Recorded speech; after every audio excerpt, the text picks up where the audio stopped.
happens. We have people in the chat. Oh, I gotta open the chat.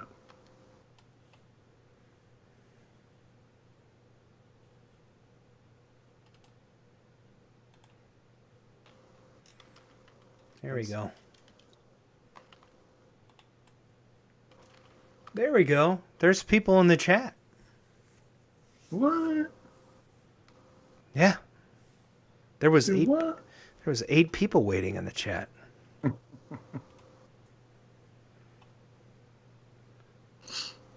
I am going to pop out the chat. So there you go.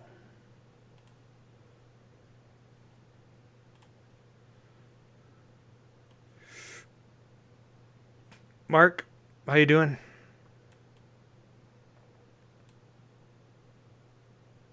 Oh, you have no microphone now.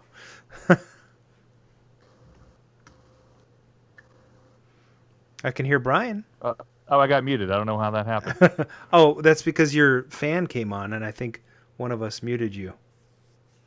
Have I been muted for the last 10 minutes? Yeah. Have you been talking? I've been talking to you guys. And you're like, why do they just ignore me all the time? What? Now I questioned everything. They just don't care. You sounded like you were like listening and oh yeah, that's interesting. Well, we might as well tell let's get right away. Let's just let the early bird people sign up for the contest. Is there a form for that yet? Of course there is. arcaderadio.com/contest. Sweet. The secret word is Flynn. Flynn. FLYNN. Like Flynn. In like Flynn. Like Flynn's Arcade. Or in this case, Flynn's Retro Arcade. Correct.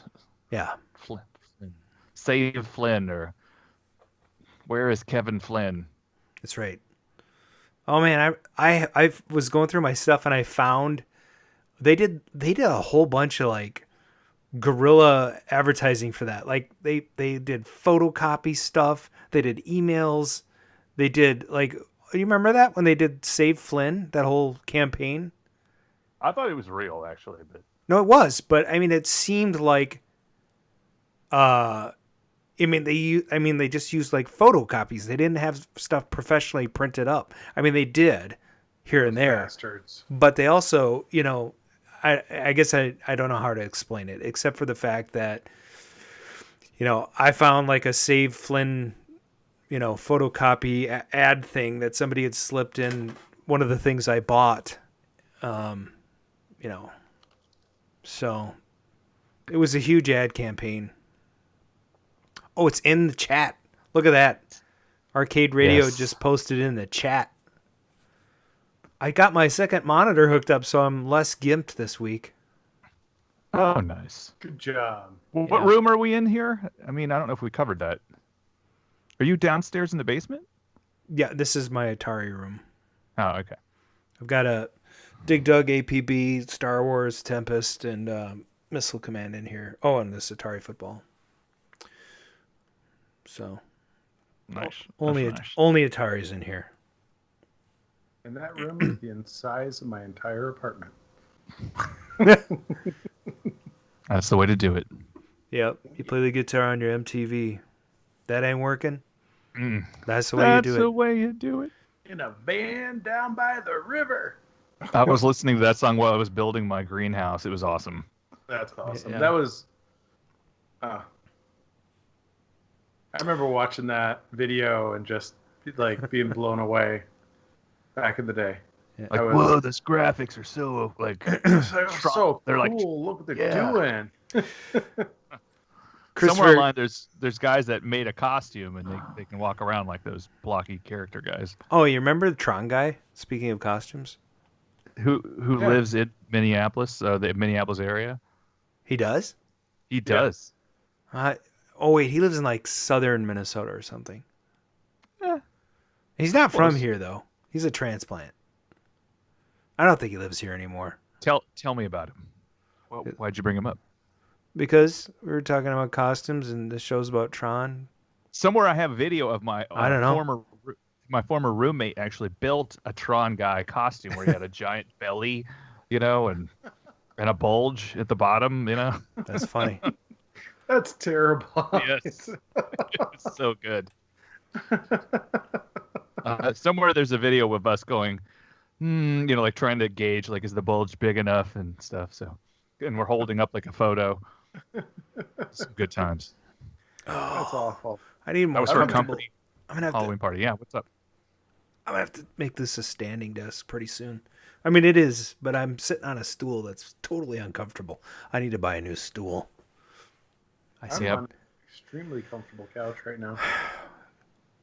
CW Graham said, "Are you guys talking about Flynn's from Tron Legacy?" And I, yeah, we are, but Yes, it's the same Flynn in the original Tron too. but a Flynn in Also, real life. Also, Tron 2.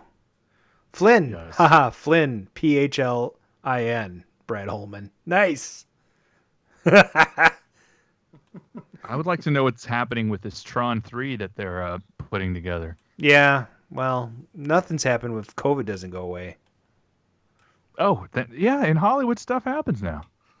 They just all wear Except- masks and then like get tested and live in a Yeah, condo.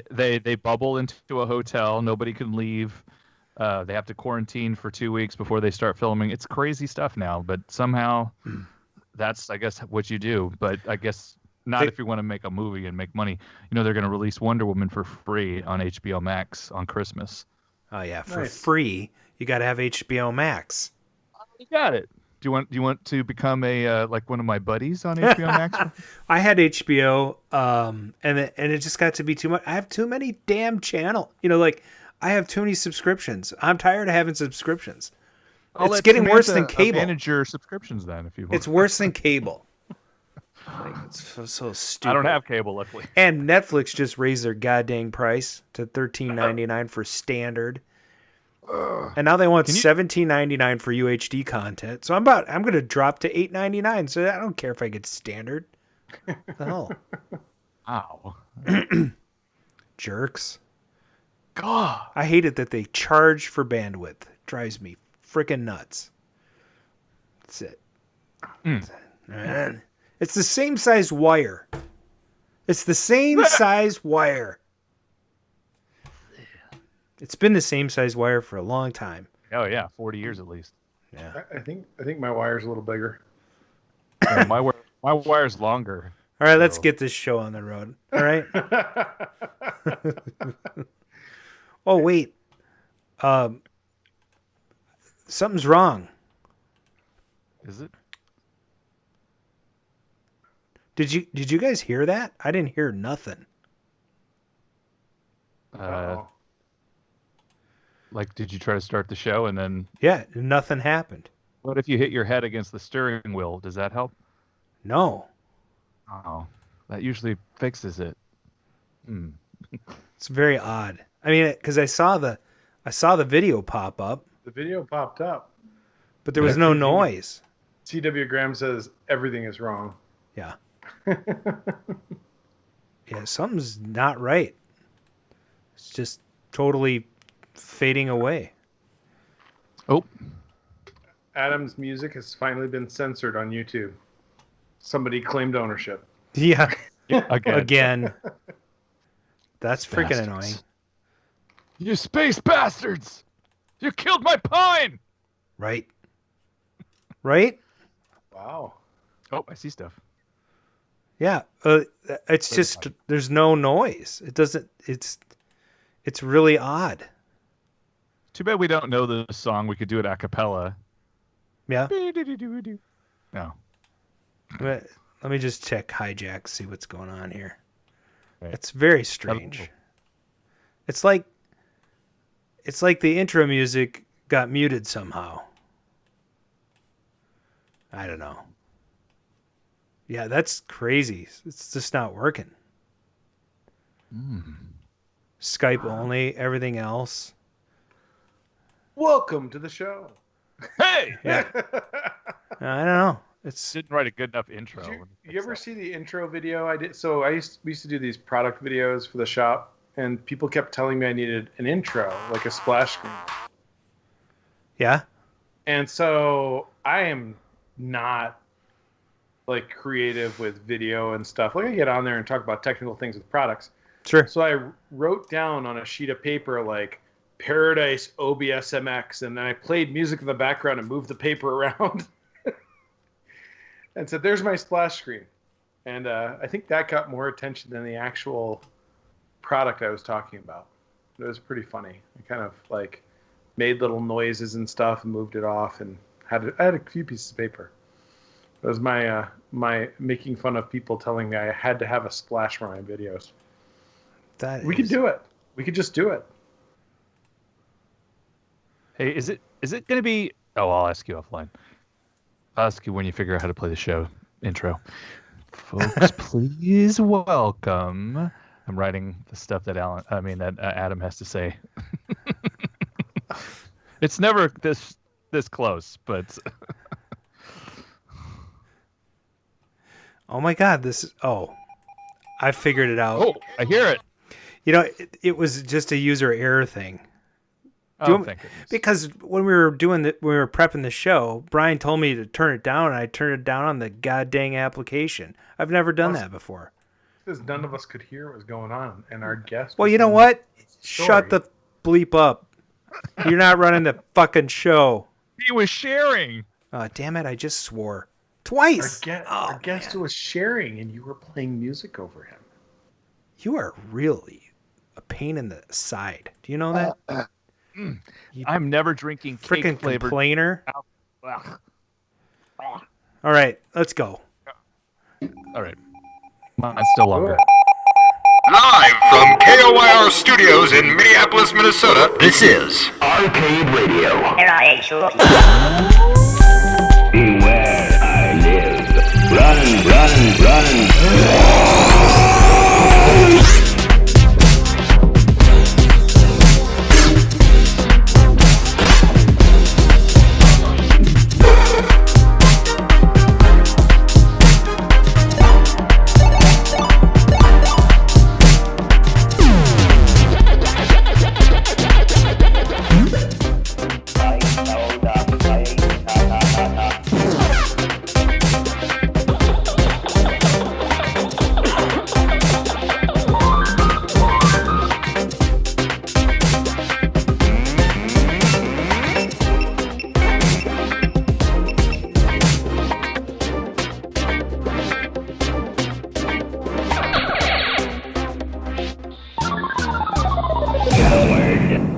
Survived. Is this the homage to skipping the gadget tab several times? I don't think Mark even watched it. I'm looking at it right now. Well, it's funny because mine is so delayed. Yeah, right now it says Brian. Oh, you're showing pictures of people. Nice. Mark just missed the entire joke. I did. The whole intro was gadgets. There was no anything else. Oh, That's all right. A little bit of give some respect to gadgets. And of course, I call you tonight, and I'm like, yeah. So some stuff came up, and I might not have done the gadget section, and Par for the course.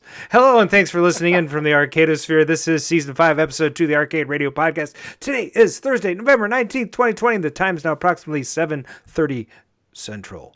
I'm joined by my co-host, Mark. I drew a line on the road way over there, Shields. That's a weird quote. that's a good one. That's Doc Brown's trying to tell Marty how far I back drew a he has line to on the drive. road way over there, Shields. Way over there. And Paradise Arcade shop proprietor and third base coach, Brian Thurston Howell Armitage the third, and joining us later tonight. Speaking of gadgets. Gadgets. Oops. Have you been drinking? Gadgets. It's just drunk typing. It's just going to make me sound drunk. Okay. Joining us later tonight, speaking of gadgets. We actually didn't talk about gadgets. Oh, we did right at the beginning of the show. Yeah. So, creator of the legendary Alan-1 Star Wars reproduction yoke, amongst many other products, and future partner owner of Flynn's, well, he already has Flynn's Retrocade. Right. They'll be on the show later, Alan-1, and that'll be Johnny, Jerry, and James, the proprietor. So that'll be fun. Jerry with a G. Yay. All right. They're not here yet. Gigawatt. No. But I think he still signs with a J. I'm not really sure. Okay. Well, let's get him a check to sign, and we'll see what it looks like. Well, their signatures are on the ad this week. Oh yeah, I see it. Alan-1. It's right on our screen. Yep. On our screen right now. Marty, Those are beautiful. do you know what this means? Yeah. What have you been working on, Mark? My garage overfloweth. Yeah. Actually, I've been super busy with work, but I did finally move everything into my greenhouse. I know that's not arcade related, but Yeah. all of the games that I had bought from Coin Op Warehouse showed up, and so I have a beautiful Winter 2 and a Boot Hill and a Project Punch Out and just, Cool. just so much stuff in there. I really have to make room and go to Conroe. I think it's been 2 months since I've been to my storage, and I'm going to check that out. Arcadiology actually got Yeah. the unit on the other side of me. What was that? I heard an echo. Yeah, Anyway, just ignore it. okay, got it. Yeah, he now owns the units on both sides of my unit, so I'm like sandwiched in. And apparently he's building like a lounge in the one that's the new one that he just got into. So that's Cool. pretty awesome. Awesome. Yeah. Yeah. And and I'm also uploading every photo I've ever taken with a phone so that I see them all on my iPhone. I like upgraded to 2 terabytes, and that is hilarious because it's like, walking down memory lane, blah blah Yeah. blah. I had a Yeah. 256 gig micro SD card in my last phone, and then it started to die, and I was lucky to get all the photos off of it. But yeah, the 250 gigs is a lot of photos. But 2 terabytes. I'm like, what am I gonna do? Well, it lets me share it with like friends and family. So far I've shared it with my wife, which I think you're supposed to do, and then. Well, Yeah. now I have to decide which other family member this Thanksgiving is worthy. Sure. Yeah. Should have a little lottery Yeah. Right. I'm just gonna. competition. Yeah, we'll play beer pong for access to my 2 terabytes. Well, I'll go And that's next. all I'm working on. I'm not working on a whole lot. I had to make more room in my garage because I bought a phone booth. Ooh, we're phone booth buddies. Yeah, 1963 Western Electric phone booth. Nice. But it came with here's the reason I bought it, because it came with a Western Electric 80 phone from 1980 that's totally chrome. So it's the Western Electric Fortress touchtone chrome phone. So I've been sourcing parts, and I got my wall mount and a bunch of other stuff. And I've been selling some stuff on eBay and working on my Atari, actually. I'm putting some composite out on my Atari 2600. So that's fun. Nice. And what's the condition inside of that phone booth? Like, are the walls nice? The walls are nice, but the exterior needs a lot of work. The veneer is peeling at the top, and the bottom steel plate is rusted through. So it will need a new steel plate on the bottom and some woodwork. But I may end up just selling that part because I have nowhere to put that in my house. I don't know where I'd put a phone booth in my house. Well, just hang on to it until I build my 1955 reproduction Hill Valley Town Square, and then we'll just stick it in the bank or something. Sure. Okay. You can live in the bank if you want. It looks identical to yours. They must have made the same booth for many, many years. Many, yes, for sure. So you just got to add on to the house. I mean, the solution is don't have enough room, make more. Well, my house will be a 100 by 200 metal building, so steel or whatever. Yeah, I'm actually looking forward to adding on to my garage. I started selling some stuff on eBay. I made about $1,200 in the last 90 days. So Ooh. Well, what was the highest priced item? I sold a lot of 46 Super Nintendo games and variety of titles, but Mario Kart, a bunch of Marios, Yoshi, Super Metroid, a bunch of games, and that closed last night for $821. Oh, which one? Very nice. It was Wow. a lot of 46 games. Yes. Yep. Oh, a lot. I see. Mm-hmm. I thought it was a lot, but it's a lot. It was Got a lot. It is a lot. It is a lot of a lot. Yeah. Yeah. So Somebody should go to an empty lot and sell a lot of games. I did do one arcade related thing. Oh. We're gonna have to skip the news because I don't have. I mean, we're just gonna run out of time. But Brian, I mean, what? the Yeah, instigator Brian, that he is, he sent me a link to a missile command board. Yes, I'm laying in bed, and I get this text. It's just a screenshot of a group I'm not even in. And here it is. It's a missile command with the Super Missile Attack GCC. The last guy we had on the show, the frickin' board comes up. It's got the daughter board with, Super Missile Attack, General Computing Corporation printed right on the circuit board. Anyway, I reached out to him. Must be very busy. I hope he's not sick. But I haven't heard from him about coins or anything. But I did reach out to Steve Golson as well.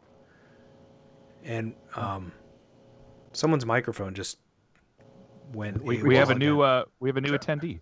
Johnny too. just New guest. That's me. Hey, Johnny, how you doing? welcome. Is it Johnny or is it Jerry? No, that's Jerry's here Johnny. too. Hey, there's Johnny. All right, let's get Johnny I'm in. here. I'm like, where's that noise coming from all of a sudden? It's cool games, man. Cool games. Oh, should we bring him in while you talk about what you've been working on, Brian? Yeah, sure. So, Johnny, we're just starting off the show. We kind of have an intro. We talk about stuff we've been doing lately. So I actually have been on not quite the buying spree those guys out on the West have been on, but I've picked up a couple of games recently. Adam's going to go pick up my Defenders in Milwaukee. No, I'm not. Do it. Since he so rudely encouraged me to buy them. I picked up. You guys see the control panel behind me right now? Yes. Yeah. Any guesses on the game, or anyone know the game? Shoot red power source to cyborgs? Nope. No. So I picked up a Blasted. Whoa. So that's Nice. coming in, and then what I else? got a marquee for that. This was one of those things I found, and I'm like, really? You're selling this? So that's coming in from the West Coast. And then I bought this mini little, what is it, like Dragon King? It's like this small mini candy cab style cab, a Sega cab from Captain's Auction that I couldn't resist. And then what I got? And I bought a Bubbles all in the last week. It was a little bit too much in a week. You And on bought a top of that, Bubbles? I got accosted by TSA for trying to go through the security with 10 Asteroids Deluxe boards, a crimper, and a couple of PAP 9000 connectors. And actually, they made me. It's a long story, but 3 times through security, I ended up having to leave one set of crimpers on the wall in front of the airport for Susan to pick up, and almost missed my flight back to Denver, as I'm like having to put every board in its own like tray because it's an electronics bigger than, whatever a cell phone. Right. Crazy. How come you didn't check? But I guess you didn't want to put that in checked baggage. Well, that was the irony. So I went through the first time. They pulled the crimpers out. They're like, this is an 8-inch tool. You have to check this. I'm like, is there anything else in the bag I need to check? And I didn't want to check the boards because I didn't want them thrown around. Right. And so they said, nope, everything else is good. So I went and literally I had a backpack with me. I put just the crimper in the backpack, checked the backpack, went back through security. They're like, this tool, this crimper is 7.5 inches long and it has to be less than 7. I'm like, are you serious? Like, I just checked in a bag. I asked you if there's anything else. You said no. They're like, sorry, can't let you through. And it was just, I said to the guy, I'm like, I was complaining, not being incredibly rude, but not super happy. And he just looks at me and goes, I'm done being nice now. And I'm like, well, how have you been nice? Yeah, when did you start? Like, you've spoken calmly to me, but there's no nice part of the conversation that's happened. Like, hey, we did send you through this once. Just go ahead with this crimper that squeezes 2.5 millimeter connections for a PAT 9000. And that's the worst thing. It was actually an original, I can't remember the brand of the connectors, but it's, you know, like a $400 original crimper or whatever that I got with the PAT 9000 I bought. I was like, I'm not throwing this out. Like, right. I don't even know if I can get it, but it's definitely not going in the garbage. So I like that idea. You had to put it on the wall, which I assume you were in the regular airport, not the little baby one. Yeah. So well, we live 10 minutes from the airport, and I asked him, can you give it to my wife? Can I just leave it with you and she'll come and pick it up? And he goes, well, we have no idea who she is. And I'm sitting there thinking, yeah, because at 9:00 on a Sunday, random 50-year-old women show up at the airport going, do you have a set of crimpers for me? Yeah. This has to be like so common that I have to identify her. It was just, the whole thing was just crazy. But no, so I walked out of the airport, literally put it on the cement wall in front of the airport, called her, told her where it was, and got on. She called me before I even got on the plane. Like within 10 minutes, she was there, had it, you know. Nice. Yeah. I love a happy ending. It was an adventure. I don't know how happy I was. It was for the crimper. It was the start of a wonderful week. But so that's been. So I picked up 4 games. That's the happy part. Are they all 5? No. It's a Defender upright and a Defender cocktail. Well, I knew a cocktail was going to be involved, so had to be. Yes. I mean, I didn't have anything to do with that. Yeah, you do though, because you're going to pick them up. No, I'm not. It's lovely there in Wisconsin. Although I don't know if you can go in and out now. They actually have some kind of a thing. What? Hey, maybe we can get Johnny to talk about what he's been working on. Sure. It took us about 9 hours just to unload all the games when they came from Grinkers. Oh my God. So we're still trying to organize the games down there, kind of catalog them, see what we have. So it's been quite a daunting task for that. I mean, these games are just, you know, some of these you've never seen before. You don't know where they came from. So we're trying to keep everything together down there and organized. So sure. Jerry and I have been doing that, and we're just kind of overwhelmed on how many games. I don't know if all you guys, I know Adam's seen the video. Well, we'll get to that in the interview a little bit later. So, but yeah, other than that, we're just wondering. I just finished working on a tapper. I've just been doing a tapper restore. Nice. Cool. And let's just say that after a while, some of these games are like old girlfriends. You know, you have them, you get rid of them, and then they come back. And you're like, I really should say no, but I know. Okay. So this tapper, the tapper wow. I got, I got this game, and back when I got it, you couldn't find a wire harness, you couldn't find reproduction glass, you couldn't find tapper handles, you couldn't find anything. So I got rid of it, and I always regretted it. But then this last year, I finally got it back, and then all the parts were now available, either reproduction or original. So that one I've been working on, and then I just finished a cram, Taito cram restore. I have not seen that game. Wow. Yeah, Grinkers actually had one of those, but I did a restore from an original. Sweet. And nice. Joseph 77 had the side art, so nice. And so I got that. So that was one of my funnest restores. So that's kind of the most recent ones that I've been doing. Did you buy the die-cast tapper reproduction handles? No. Okay. No, I'm just debating if I want to spend that much money on the handles, or yeah, it's kind of ridiculous. I might just, have them reproed myself. Yeah. I don't know. That's kind of pricey. Well, I mean, It's pricey. I mean, are they made out of? Oh, it's die-cast though. I know somebody who repros stuff out of stainless steel because everything we put on our DeLoreans are all stainless steel. Maybe I can make him go do it. That would be good. I think, you know, I mean, it's just like you won't get the same feel out of it either when you're. I mean, it's going to be. I mean, it'll be a nicer stick probably because it'll have more weight to it. But I don't know. I don't know. One of the things they've noticed in the fighting game community is they'll switch out like ball tops for other things, and one of them is aluminum sometimes, and you actually have to compensate by putting a stronger tension spring to get the same feel and performance. Yes. So you kind of have to offset that weight. Yep. So I wonder if on the die-cast handles, you'd be the same thing. The one that I've wanted to see, and I have actually talked to a few foundries about, but never pulled the trigger on, was I want to do die-cast Battlezone handles.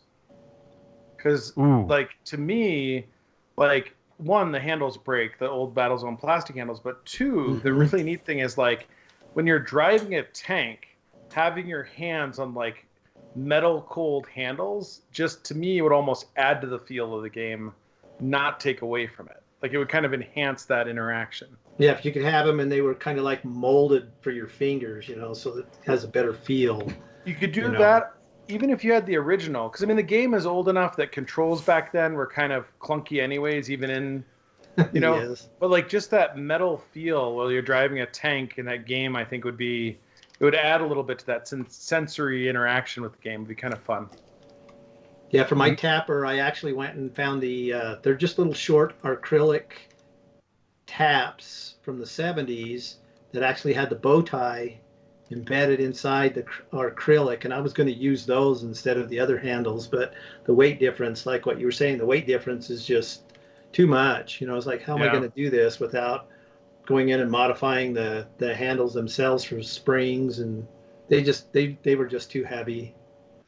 Oh, I'm going to make a correction. Milled aluminum billet or billet. Does anybody know how to say that word? I don't know. I know. Billet.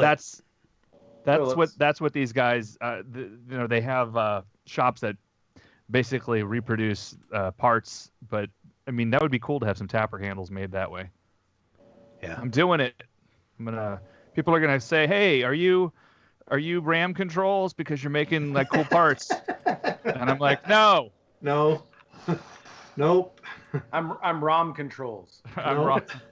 Yeah, I'm EEPROM controls. Let's go all the way. No, that's been kicked around for, I don't know, since Alan-1 first came out, and I think that's been dispelled quite a ways ago, a long time ago when the handles came out and all the other parts came out, and it's really kind of sad that we are in a situation. I mean, we chatted about this a little bit, and I'm not trying to sidetrack us too much. So Adam, you can rein us in if you want to, but it's really kind of sad that basically when people come out with high quality reproduction parts, one of the first questions is this RAM controls showing their head again? Because he really did a nice job. This is a conversation for a whole show. Yeah, really? Yeah. Even when the this Yokes is not going to came happen. We have 10 minutes before the rest of the gang joins us. There's no news. There's no gadgets tonight. We may get to back to the Cade. Oh no. Yeah. So. All right. Okay. Yes, sir. We're not talking about RAM controls until we're in the interview, and they want to talk about RAM controls. Already. You guys hear me, right? Oh, hello. Who we got? Jerry. Jerry. Yeah. Oh, I got to add Jerry now. I've been here. Well, hi there. He's quiet because he doesn't have a lurking. webcam. He doesn't have a webcam, so. I don't have a webcam as of yet. Okay, so we're just gonna have audio for you. Yes, sir. All right, that's fine. Then I don't need to add you. We just know that you're there. Jerry's in the ether, folks. Jerry with a G. He's the Well, car it's with a car J. goes My real vroom, name is vroom. Gerard, but I go by Jerry. With a J. Which With a J. explains the signature, because they're all J's. What's that? That's Jerry. Yeah. So. Oh, so it's a phonetic signature. Well, the name is Gerard, but I go by Jerry. So even though it's a G, it starts with a J. It's Jerry. Sure. Yeah. So hey, Gerard's kind of a cool. Go ahead. Just to let you know, Jerry and I are cousins. Yes. And so we grew up together here in Tooele, where all the games are stored. Nice. So yeah, so that kind of gives you like I was born and raised here in Tooele. So I've been You've never left. 57 years old. So I've been still here in Utah. It's crazy, man. Crazy. Yeah. Did you marry your high school sweetheart too? No. No. I was just just a guess. I know. I mean, what you're saying is my life's not a total cliche. No. No. Actually, it's very rare for people to live their whole life in one town. Actually, I moved to Salt Lake. Salt Lake's about 35 miles east of Tooele. Mm-hmm. So, like I said, if you look at the state of Utah and you look at where the lake is, Tooele is at the bottom of the lake, and Salt Lake is about 35 miles east of where we're located. The only other city that I know that's at the bottom of a body of water is Atlantis. Chicago? New York in 50 years? Yeah. All of California? Yeah. That's only if Lex Luthor succeeds. Yeah. Oh, yeah, that's such a good reference. Thank you. So we're kind of like a bedroom community to the Salt Lake area. So it's always still nice and quiet out here, small townish, a little bit, maybe about 75,000 people. That's it. That's crazy. So, you can take off here in a half hour. You can be in the middle of nowhere and nobody's around, and go out mountain biking all over, motorcycle riding, four-wheeling, anything you want to do. It's all right there. Mountains. Sweet. I love the mountains. All right, well, we better play one game for the chatters, but before we do that, let's tell them about the contest again, Mark. Yes, if you would like to sign up and possibly win a Star Wars reproduction yoke from none other than Alan-1, you just need to go to arcaderadio.com/contest. That's RCADERADIO.com/contest. Our secret word tonight is Flynn. All right. Yes, one entry per household, please. And don't forget to hit that submit button. Oh, and so it's cute when you hit the submit button. It says that it's sending your credit card information to us, and then it's a joke, and then it doesn't really do that. But which you'd have to enter your credit card. I just like that everybody that's going to enter this contest will have like a mini heart attack. All right, so we're gonna skip a few segments tonight, but that's okay. I always felt that. Oh, we're gonna skip this one. Atari was engineering. Oh, let's skip that one. Let's wait. Here we go. Back in '82, I used to be able to throw a pigskin a quarter mile. Back to the cave with Time Runner. Why are things so heavy in the future? Is there a problem with the Earth's gravitational pull? Hey kids, welcome to Back to the Cade. I have a YouTube video that has some terrible music if you want to play that, but that's just completely optional. It's time for, hey, let's learn about TV history from Time Runner. Okay. And so for the next few weeks, I will be briefly talking about little-known TV shows and then some well-known TV shows.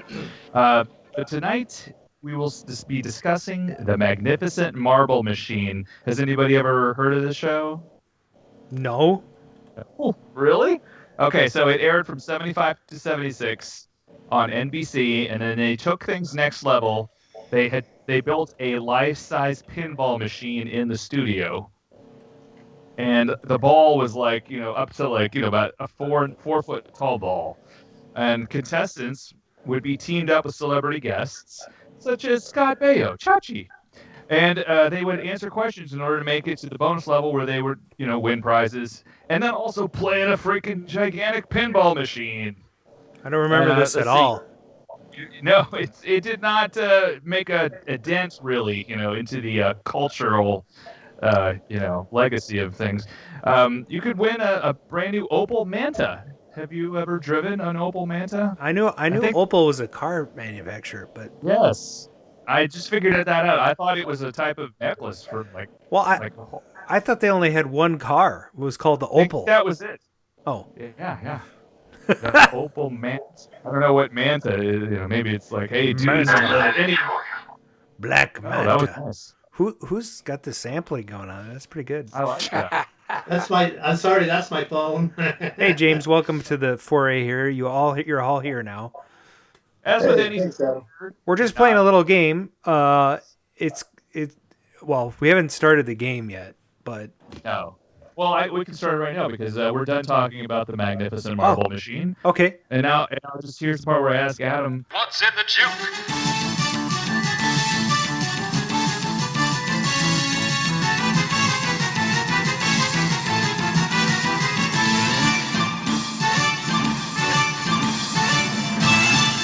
welcome. Thank you. Welcome to season 5 edition of What's in the Juke. It's the game within a podcast. Today, we'll be playing theme songs from random 1980s TV shows. Guess the name of the show and you will receive a... Karate chop. Half point. Yes! Guess at least the main character's name, not the actor, but the fictional character name, and you will receive... Full point. No, a half point! Damn it! Half point. Oh, the game's ruined. The game's ruined. Okay, hey, guess both the TV show name and that main character's name, and then you will receive... Full point. Yes, if you don't know the gameplay, whatever, fight.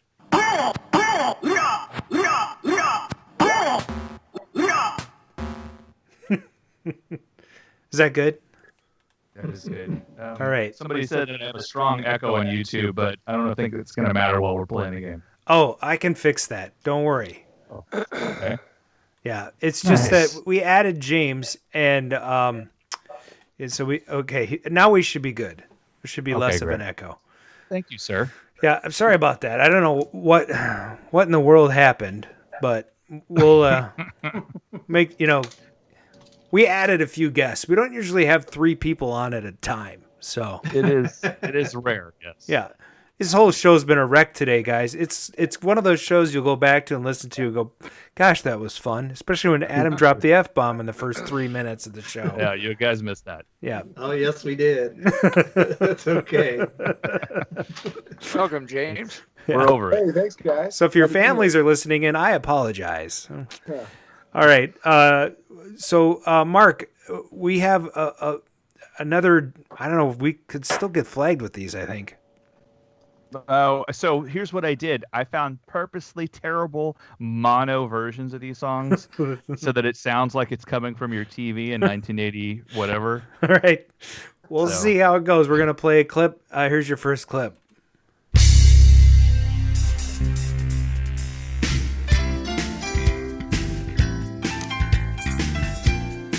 Okay, I'm going to try to cut them short so we don't get flagged. No problem. That sounded wonderful, actually. I think the show comes out in mono anyway. But it's Oh, it not does. MacGyver. It is. No. It sounds kind of like MacGyver. I like people are like, different strokes, Silver Spoons, greatest American hero. No.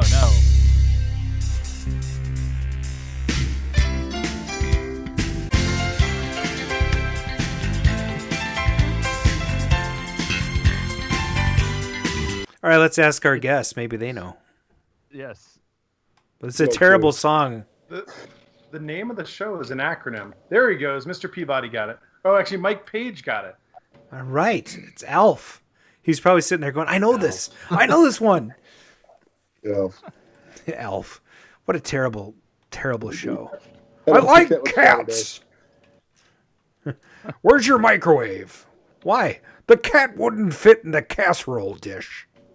Let's see if any of them know any of the main characters on Alf, but I'm willing to let that one go since this is dragging along here. Or you could just say Alf.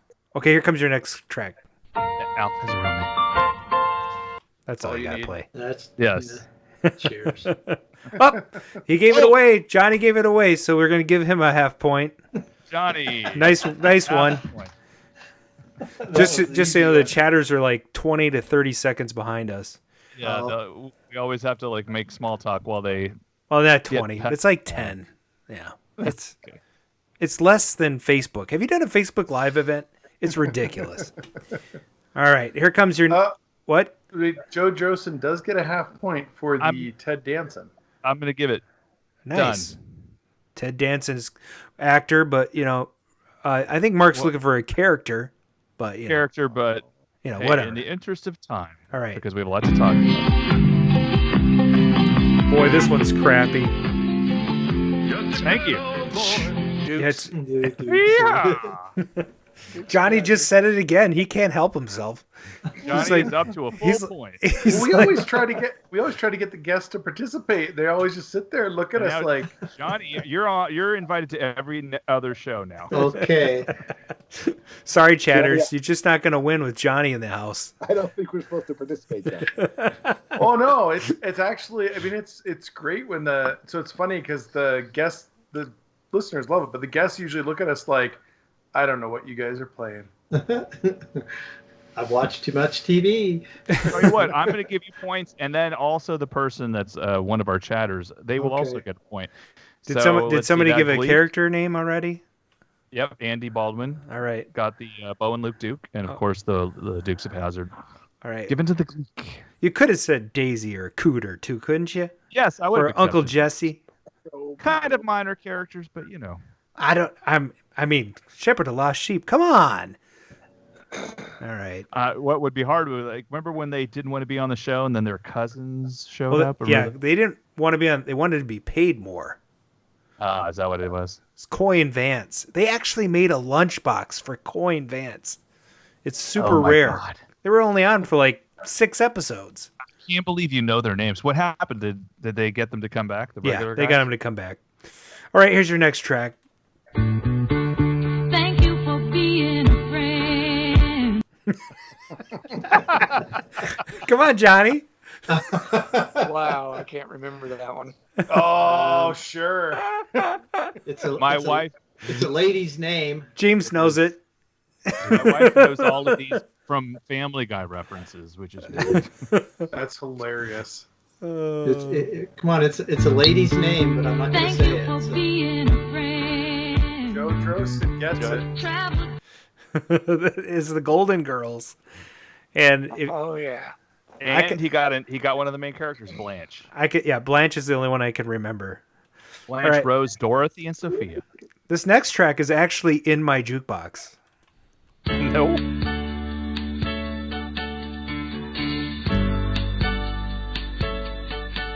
Nice. Look at what's happened to me. I can't believe it myself. Something American Hero or something. Yeah. Oh, yeah. Yeah, that's it. I think it debuted after the 1981 Super Bowl. Uh-huh. I am Gleek gets it. And Johnny, Jason is admiring your vectors. Yeah, he's got a nice collection of vectors back there. Yep. Yeah. Actually had to pound on the side of the Space Duel because I had screen collapse on one side, so little tap always fix them really well. Little Fonzie action. Cold solder. Cold solder, yeah. That's hilarious. It's in the corner, so I can't pull it out. I have to pull out 5 games just to get back to it. So Oh, forget that. I had a Star Wars like that. All right, we're going to do 3 more. How's that? Sounds good. All right. Okay, here comes your next track.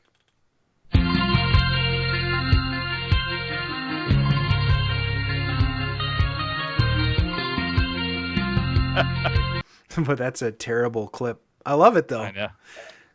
I can play this on the piano. That's good. Let's go. Go ahead. We're waiting. Where's your piano? I don't have know a that piano. Not in that apartment. No. Yeah. Half the apartment. Yeah. I don't have a piano. The Gleek got it. It's MacGyver. It is MacGyver. Yeah. Does anybody know MacGyver's first name? Go. Richard Dean? No. Here's a hint. It's a type of steak. Angus. Boom. Very good. Angus MacGyver. Arr. Richard Dean Anderson from Minnesota. Is that true? Nice. It's very true. Okay. Oh boy, these are hard to choose from. I'm gonna choose. We've played this on the show. I'm gonna do this one instead. Okay.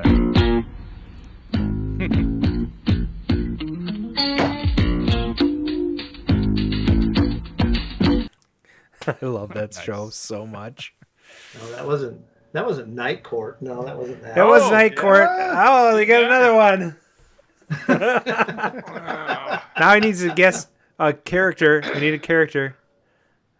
And the last one is going to be so easy, Johnny. You're not allowed to guess this one. Okay. Yeah. You'll have to be banned. You can guess, but then we'll take away the prize. I'll just cover my mouth when I talk. There's something. Speaking of, there's no prize. So okay, how many points do we have for these folks anyway? Well, Johnny and Joe Drosen are tied for 2. The Gleek has a 1.5, and everybody else, Andy, Brian Frober, and Mike Page have a half point. So we should make this one like 5 points. Make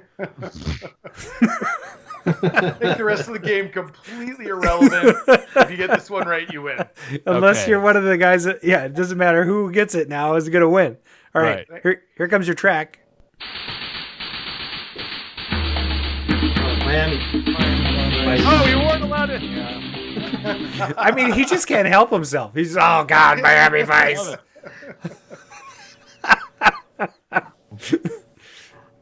Johnny, did anyone tell you have to raise your hand in class?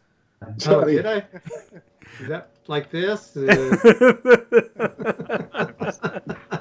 If he's doing that in Skype, I can't see it. So it did. That's hilarious. Okay, so let's do one more and see if Johnny could keep his mouth shut. All right, here we go. Baby, if you've ever wondered whatever became of me, I'm living on the air. No.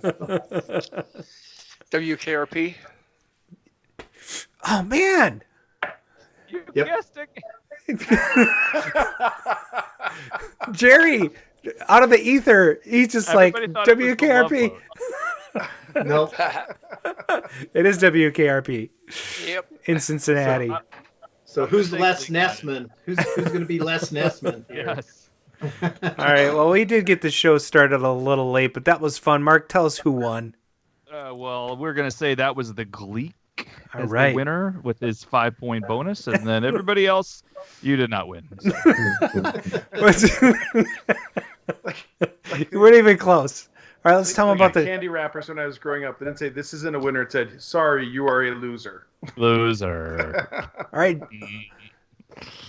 Just so you know, we got the folks from Alan-1 here. We're just about to introduce them formally, but we are doing a little contest. If you go to arcaderadio.com/contest and you enter your name and all your details, you have a chance to win an Alan-1 flight stick for your Star Wars project. That's pretty cool. And James, thank you very much for being so generous with that gift tonight. That's awesome. You bet.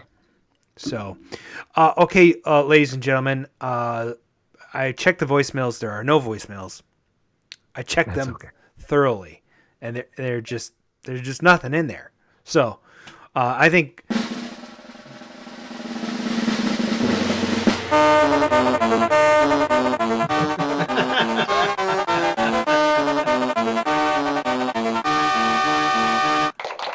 Hey, welcome Alan-1 to the show. Thanks, guys.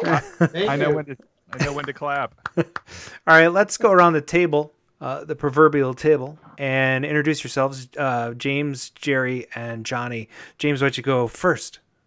Yeah, you bet. My name is James Anderson. I'm grateful to be on the show here. Thanks, Adam and team, for letting us come. Yeah.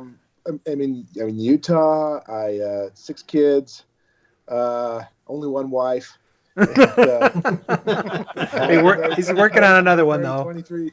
Just kidding. 23 years. Congrats. Yeah, yeah, it's fun. We're having fun.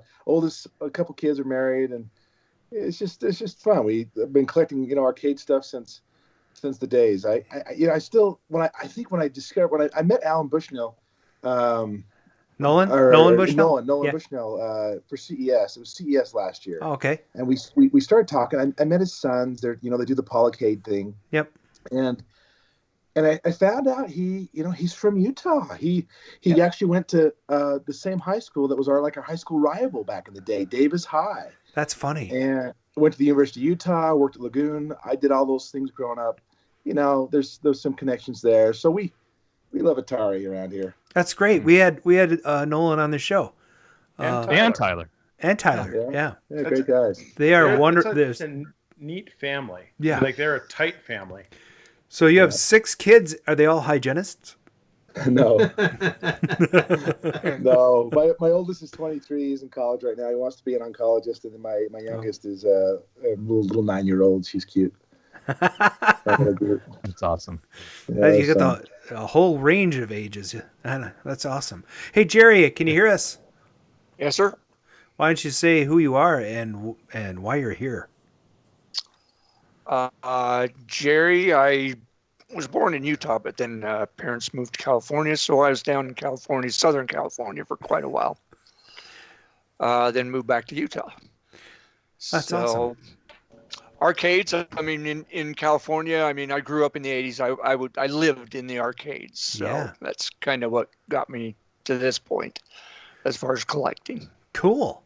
And you're about the same age of all of us, I would imagine. I'm 55. Yeah, somewhere in nice. The speed limit. Exactly. There you go. No exceeding the speed limit, so you're going to be stuck at that age for some time. I sure hope so. And Johnny, that leaves you.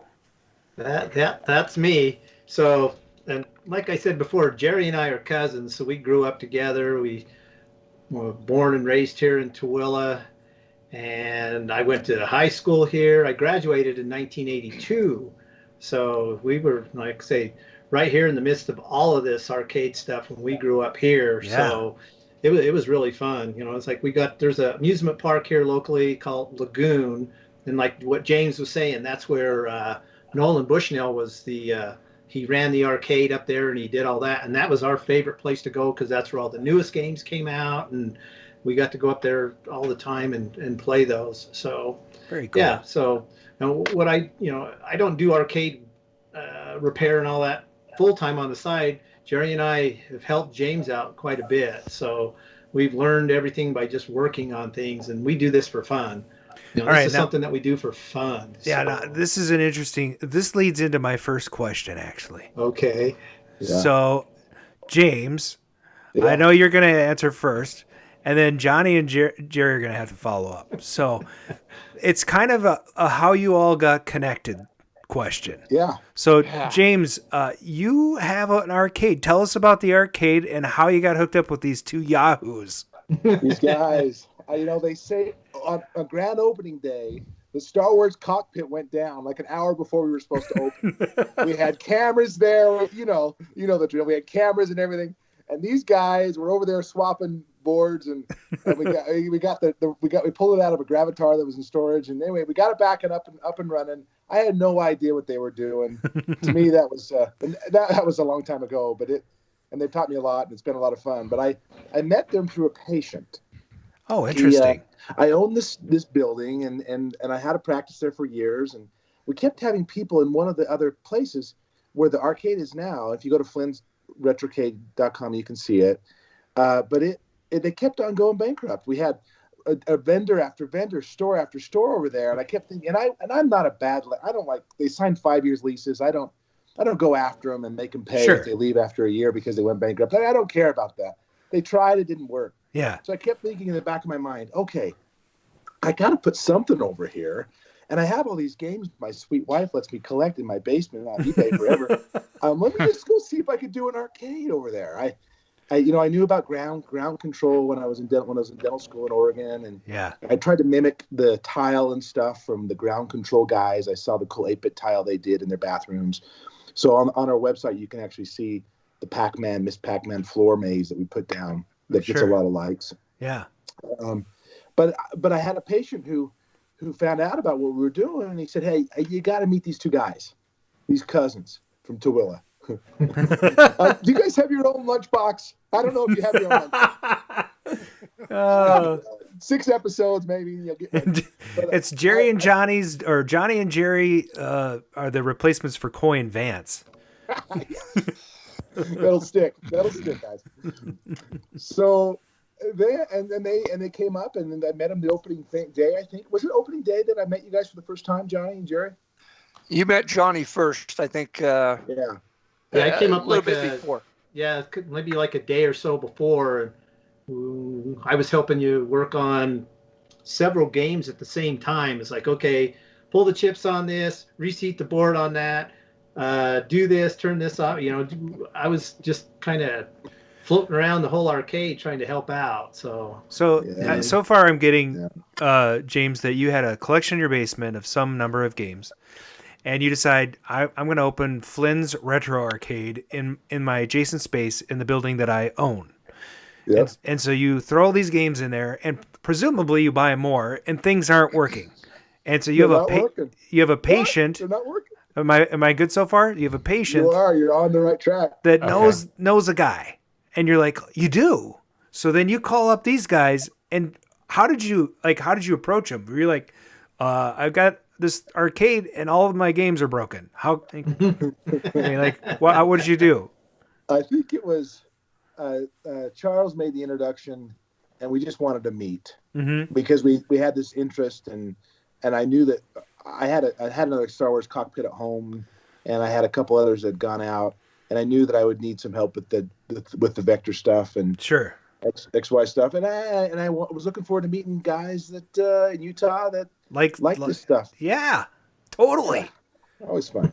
Rad. Yeah, Etc. so, it's like we weren't actually arcade techs. We were just, we would go out and help a few people here and there. And if they had a new game that we've never worked on and they let us work on it and they didn't care if we break it, that's okay. But we learned, we learned what not to do, and don't shift a cable here or there. Don't plug this in while it's turned on because you could burn something up. I did that once or twice. James, but you did start my Star Trek cockpit on fire.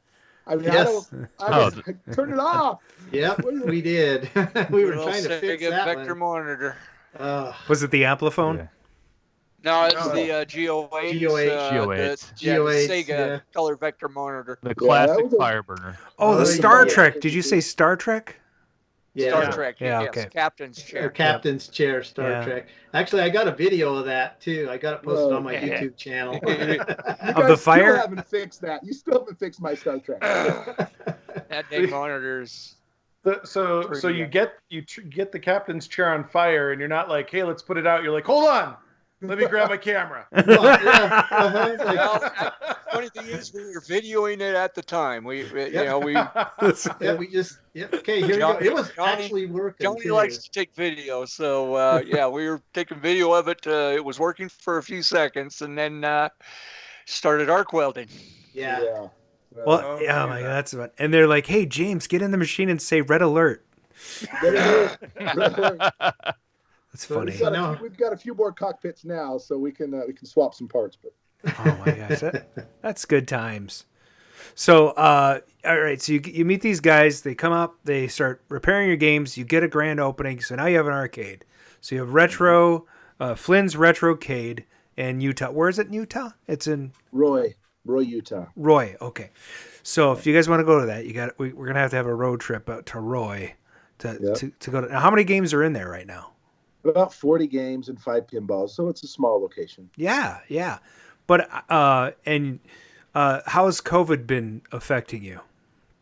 Oh, you and I chatted about this before, and it's been devastating to our arcade and to many arcades, and Steve and Grinkers, and we'll talk about that. But I'll share the numbers. I mean, we used to make on average, and then my kids own it. We have a little board meeting every single month, and we look at the financials. I mean, it's a hobby, right? It's fun. We were able to convince the people in Roy, Utah, not to tax us and everything. My 8-year-old went into the meeting and, just told them it's for us and we can't do it. It's kind of a nonprofit. And the whole thing worked. It was a lot of fun. Yeah. The kids were making a couple $100 each, about every couple months. So we were bringing about $1,000 maybe profit. Sometimes on good months, $2,000. And now it's devastating. Since COVID hit, the first month I think we lost $1,000, and then we cut back everything. And most of the time we're losing about $200, $300 a month. We're keeping it open. We're not going to close it down. It's a hobby. If I didn't own the building and I had a lease, can you imagine what would happen? I mean, we'd be in trouble. And I think we should. That probably leads into a good conversation about Grinkers. So yeah, we had them on the show. Our listeners are familiar with what happened We actually were sponsoring games at the end, trying to help him license his games because he didn't have enough money to license his games. Mm-hmm. So the last game I sponsored was Tunnel Hunt. And that was Super just Pac-Man. That was just after Owen Rubin was on the show. So, Right. But yeah.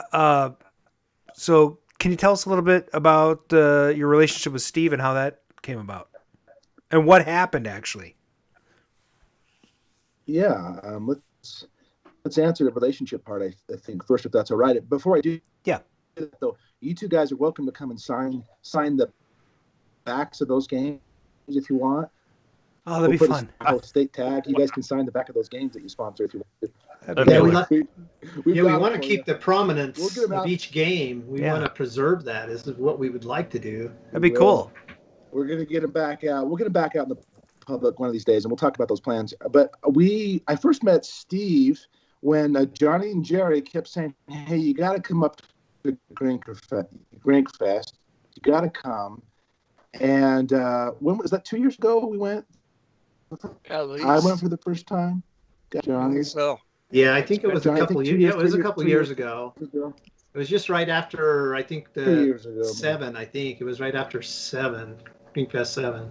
I think 7 was last year. 7 was last Then year. it must have been 6. Yeah. So there's a good chance we met before because I've been to the last 3.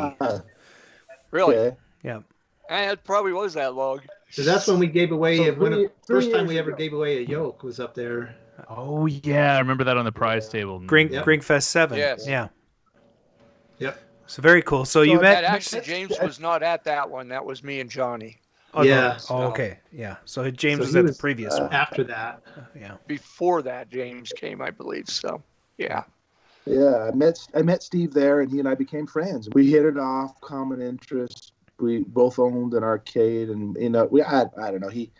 We just became friends, and I think he really liked what we're doing with the yoke, and we were told we've got some contacts in China and got some places in Korea. We've flown out there to try to find it, and even right now we're beta testing some CRT tubes to try to hook them up so we can have a whole nother fresh batch of CRT stuff that's still there. So we have that kind of. We just want to make stuff to save the games, so these memories never go away, and it can be transferred to another generation. And so I think Steve liked that, and he appreciated what we're doing. We appreciated him, and we had a nice handshake and became friends. And then I heard from him again about a year after that, and he said, "Hey, I got about 12 games I want to sell. I've got some games that I owe extra inventory here in the store warehouse. Would you be interested?" And Johnny and I got on a plane, flew up there, and brought back a U-Haul with about 15 games. Remember that, John? Oh yeah, that was. So I think that was a trip. That was fun. That was a trip, and that was the first time where we really, had a working relationship. And there was none of the games came from Grinkers. They were all from his warehouse. But I think he, at that moment, realized that we could probably, buy other stuff if he ever had more, and he would look at stuff. But we never pulled the trigger again until he called me out of the blue or texted me out of the blue. And would you like me to go into that, Adam? Sure. You're chopping up quite a bit. Yeah, you're really choppy, James. Robo. So we're losing some of the story, but yeah. So I know that Grinkers was struggling. He calls you up. He says, "Hey man, I'm in a bind here, and the sheriff's gonna come and take all my games in like 6 days." Yeah. So that's right. So what did he do? Did he just now he can't see you. You've cut off your head, James. You cut off your head. There you go. I'm trying to get the. You be sure to tell me if I have to repeat anything. If I'm breaking up. So he just texted me and said, "I'm in trouble. Would you be interested in buying all games? And oh, by the way, and we need to move them all out in 6 days." And I said, "Do that, but I want to help you. are there any other way? Is there any other way we can keep Grinkers alive? And so for 2 days, we kind of went dark and went back and forth. And then he reached back out to me and said that, if I remember the story, how it went, he said, no, this is what we have to. And I had purchased some games from the captain auction, the guy, the captain auction guy, I think that's the name of it, out of California before. So I called those guys and I asked them if they had some trucks because we needed a lot of them.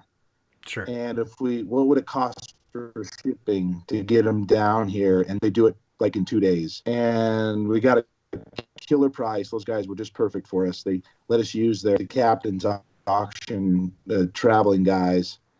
And how many trucks did they bring in, Johnny and Jerry? Was it 11?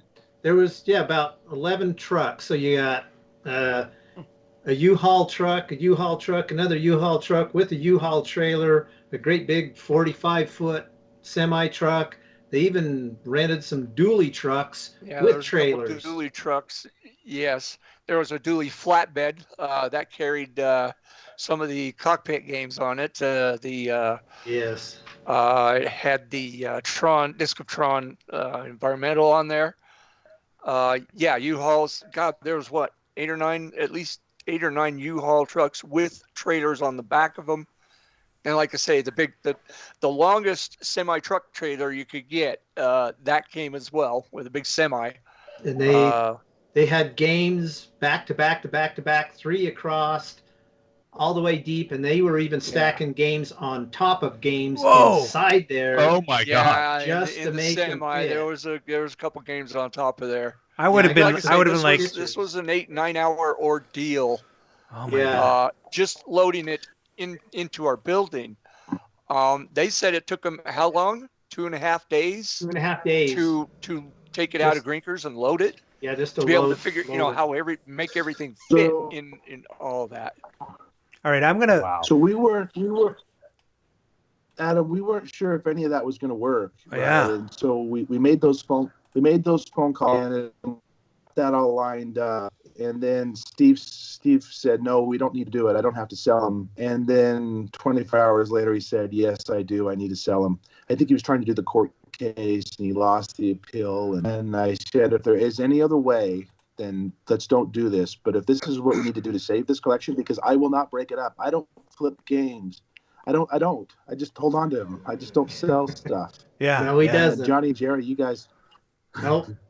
I don't. I want to hold it together and bring it back out again soon. But we were also had a place to put everything already, Adam, because we had purchased this warehouse, a 22,000 square foot warehouse. It used to be an old furniture shop, a couple of years ago.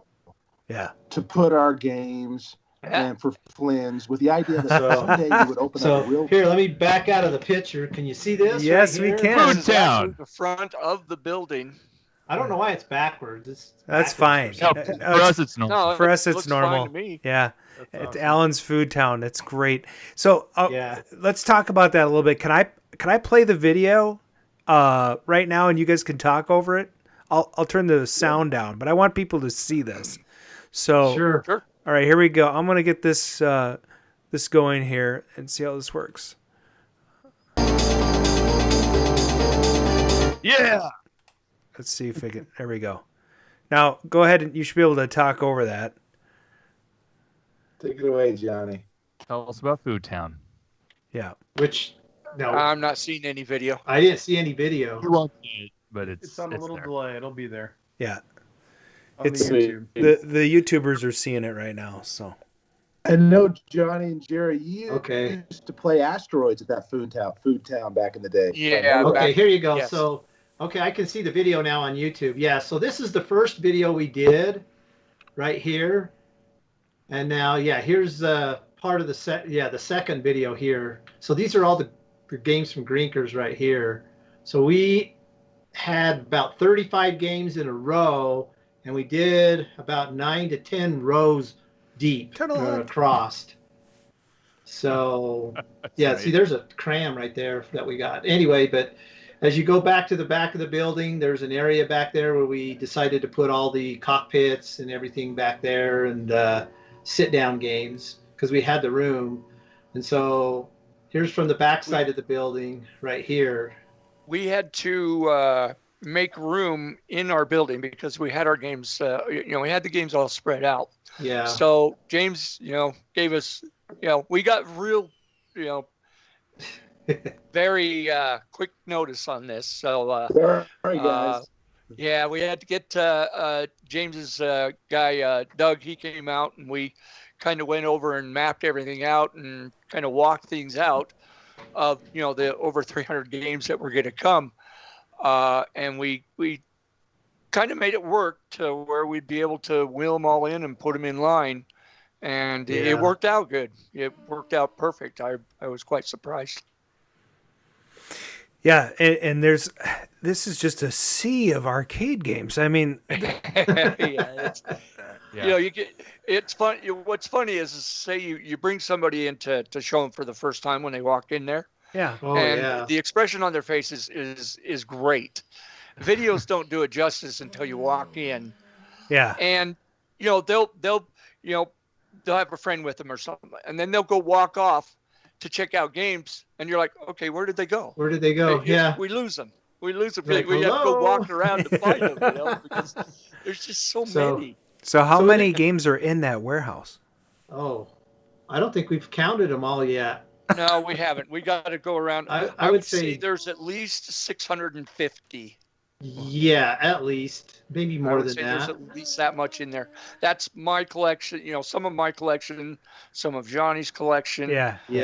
And then mostly James's collection, and then the Grinkers stuff. Oh, that's crazy. So in the back, that's part of the deal. That's part. Go ahead, Johnny. Okay. So in the back of the building, if you're watching the video, you can see like kind of farther in the back. There's two separate rooms back there, and that's where Jerry and I have our working games. And so when we have people come over, we turn those games on so people can play those. So what I started doing is we had Boy Scout groups come in, and we would give them a tour for their merit badges because they were doing electronics or they were doing something to earn a merit badge. So I'd take them around and I'd give them a little history tour of all the games and the electronics, and at the end I'd let them go back and I'd let them play the games, and I'd tell them, hey, bring your parents with you. So the kids would come and they'd do all that, and they'd kind of get bored and they'd start doing the texting thing, and next thing you know, the parents were in the back room playing the games. And so they were back there playing, and then the scoutmaster would come up to me and say, hey, we gotta go, do you mind turning those off so the parents can leave? Yeah. That's hilarious. So, that was always fun, but everybody was just amazed, saying, I remember this game. I know that sound. And it just floods back to their face, and you can see that they're a little kid again. Yeah. And that's how everybody feels when they walk in there. They're like, I remember that game. And it just, the memories just come back. All the people that are not into the, into the collection and stuff. Yeah. And, but they remember back when they were in the arcade. Yeah. And that's kind of how I liked working on games for people when they had a game in their family for 15, 20 years and it's been sitting in the garage broken. I'd go back there and reseat some chips or a board or a fuse and turn it back on. And as soon as I turned it back on and that sound come up, they were just, I remember that sound when I was a kid, and, it just brings back all the memories. So that was one of the funnest parts about working on games. So working on James's games and fixing them for him, especially a Star Wars cockpit, over and over again, working on that and fixing it. Well, so we always make sure that the Star Wars cockpit is working for James, because that's his baby. So maybe that leads into how your products came along. Do you guys want to start talking about that? Go ahead, James. Yeah. Let me take that one. I have one really quick question. Oh, okay. Go ahead.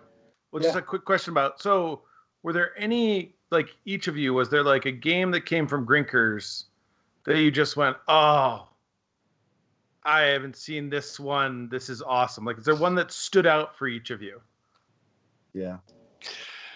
I think either Food Fight or Space Fury was the ones of mine. Yeah. Yeah. Warrior was for me when I saw Warrior there. Uh-huh. I remember playing Warrior there, at Steve's place. I believe that we had it. It's such a difficult game to find. No, mine was always Tron. I've always wanted a Tron. That first time I saw the movie, I was like, yes. Come out of the theater, and then one game was sitting there, and there were 500 people trying to play it, and I never got to really play it a lot back then. But that's the one that I got. Back in the day. Yeah, and I finally found a Tron. Out of the theater, they had a Tron video arcade game sitting out there for people to play. Yeah, and of course, there's quarters lined all over the place. You couldn't even get in to play it. So Tron's my favorite. That's one of my faves. Awesome. So I didn't mean to cut you off, James. What got you, what did lead to the products? What made you guys go, let's just stop doing games. Let's actually make some stuff. Now we're doing both, and we're doing all three things. And I'm going to talk about that too. We're not going to stop doing games, but I'll answer that question. There's something about the Star Wars game that when I was a kid working at, I was 16, and on breaks I'd go into game time and I'd play the Star Wars and I don't know, I thought like I was, when you get good and you know how to use the Force and you don't fire the laser bolts and you learn how to use the thumb button, right, you can get really game, and it's not just a shoot 'em up game. And like some people say, it really is a fun with the music and the sound effects and the Yahoo. There's something that brings me back to when I was 5 years old and saw Star Wars for the first time that makes that game. And I remember, recently I talked to Jed, who he's older now. I think he's in his 80s. The one that developed the math box for that and everything. And I just thanked him for bringing so much happiness into my life over the years. He told me, take everything off my website because I think I'm going to die. And host it on Alan-1 for me so it never goes away. Thank you for appreciating all my work. We're in the process of doing that. But I just, there's something special about that game. And that yoke is just so neat. All the other Star Wars games that came out over the years, the Sega Star Wars with just a joystick and the graphic, it's not as fun. It just doesn't feel fun. It's not the same thing. You don't feel like you're in an X-Wing. And so there's something about that yoke and they all would break. Oh, breaking up. Oh, breaking up, James. We lost you. The intensity overwhelmed the internet. Get off the internet. Yeah. Tell your kids to get off the internet. Yeah, stop using Netflix. Either that or either that or it's going through his radio on the phone, which is. Yeah. It's hold on a second. It's not going through. I don't think it's going through my radio. Just a second. Everybody's robot. Let's just robot. Everybody robot. Steve Barbie, by the way, in Gone now. So, the that's chat. okay. Yeah, give him a minute. He'll come back. Hey, Steve Barbie's in the chat. That's right. So what it was is that James. Nope, here he comes back. Okay. There he is. And so that if I'm doing robot, you'd be sure to tell me, all right? You are. Right. So, you are. We lost him. Yeah. Okay, you take it over. Let me go see if someone's. Okay, sure. Uh-oh. Oh, someone's gonna get it. All right. So when, James was when we met James, he was kind of in the process of wanting to repro the Star Wars Yoke. Yeah. And then he brought us into it as far as input on what we wanted to do. But he was already, going for it. He wanted to repro the Yoke. So we started there. And then, it got into the XY, the 6100 Wells Gardner XY monitor, where me and Johnny were actually pretty good on them as far as working on them and knew their quirks and everything else. So then we, started going into the deflection board and our transistor daughter board that's on there that we had made too. Hey, let me take over. Can you hear me better now? Hey, yes. That's a lot better. All right. Nice. I told him to stop. Hey, stop streaming, guys. All right. So the yoke, there's something special about that yoke, Adam, and it just, I've always collected them. Like for the last since I've been 20 years, I have like 5 of these yokes, with the idea that I would someday put it in a MAME cabinet, and I wanted these different yokes, and I found different USB versions of them, and people were using Microsoft Sidewinder stuff, and I had like 5 yokes around here. I don't know why I keep collecting them now. And so I even before we ever started making them, and when we got the arcade, the nylon gears kept ripping out. The buttons kept, the thumb buttons keep breaking. It's like, we can do better, and no one's making these anymore. And the silly, the guys that ripped everybody off and made all those promises about yokes and then never delivered on them. Like, I tried to buy one of those back in the day too, and I was like, we can do better. We can do better than this. That this needs to be a gift to the community, because this is such a unique controller that no one's making, and they're all falling apart. We got to be able to do better. So we found some people and found some guys and put they wanted, a huge investment up front to make them. And we were able to do some of those things to make it happen, and just wanted, this is a hobby. We're not here to make money and like make it a career for us. It's a hobby, a gift to the community. It's got to make money so it financially works. And, and it does all that, but it's our way of making sure these games live on way after we're no longer here. So the next issue was like what Jerry was saying, the deflection boards kept going out every 3 months in the arcade for all of our XY. They're on all day long. They're always going out. Everyone knows that if you have an arcade and you run these things. Oh yeah, XY games are a bane of somebody's, life. Yeah, the color vectors, Atari. Every time you turn them on, is it going to come up? We knew we had to do better. It's like, well, how can we fix this? So I hired an engineer. His name's Mitchell. What a great guy. I found him on Upwork. Just a really neat guy from Australia. And I said, we need to redesign this and make it like rock solid. How can we? And he's the one that came up with the idea of making this a daughter board, taking the transistor, the bottle caps off of the transistors, off of the fake heat sink, the monitor, which really isn't supposed to be heat sink, but it's frame. used as, take it off of the monitor, put a big fan in it and some huge heat sinks, and see if that's perhaps the root cause of a lot of these problems. Just see. Who knows? Let's do a test. Let's just try.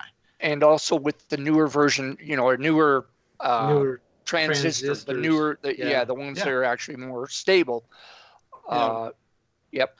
Greater capacity. You can see that we're not as technical as he is, but he did it and he built it, and he's on our team, and he's a great guy, and we didn't expect it to be so successful. We also wanted to design a new modern version of the 6100 so that it would just be rock solid for us. Deflection board. Yeah, the deflection board, I mean. And what we discovered was that we didn't even need his new deflection board. All we needed was a repaired 6100, even without the low voltage 2000. We didn't need any of that. We just needed to have those transistors cool and run cool all day long.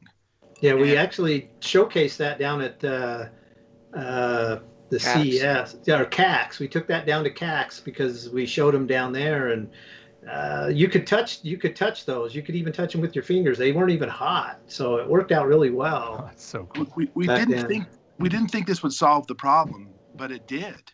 In the arcade, we have not had to replace that deflection board for 2 years now. We used to every 3 months. Johnny and Jerry were fixing it. And case now transistors.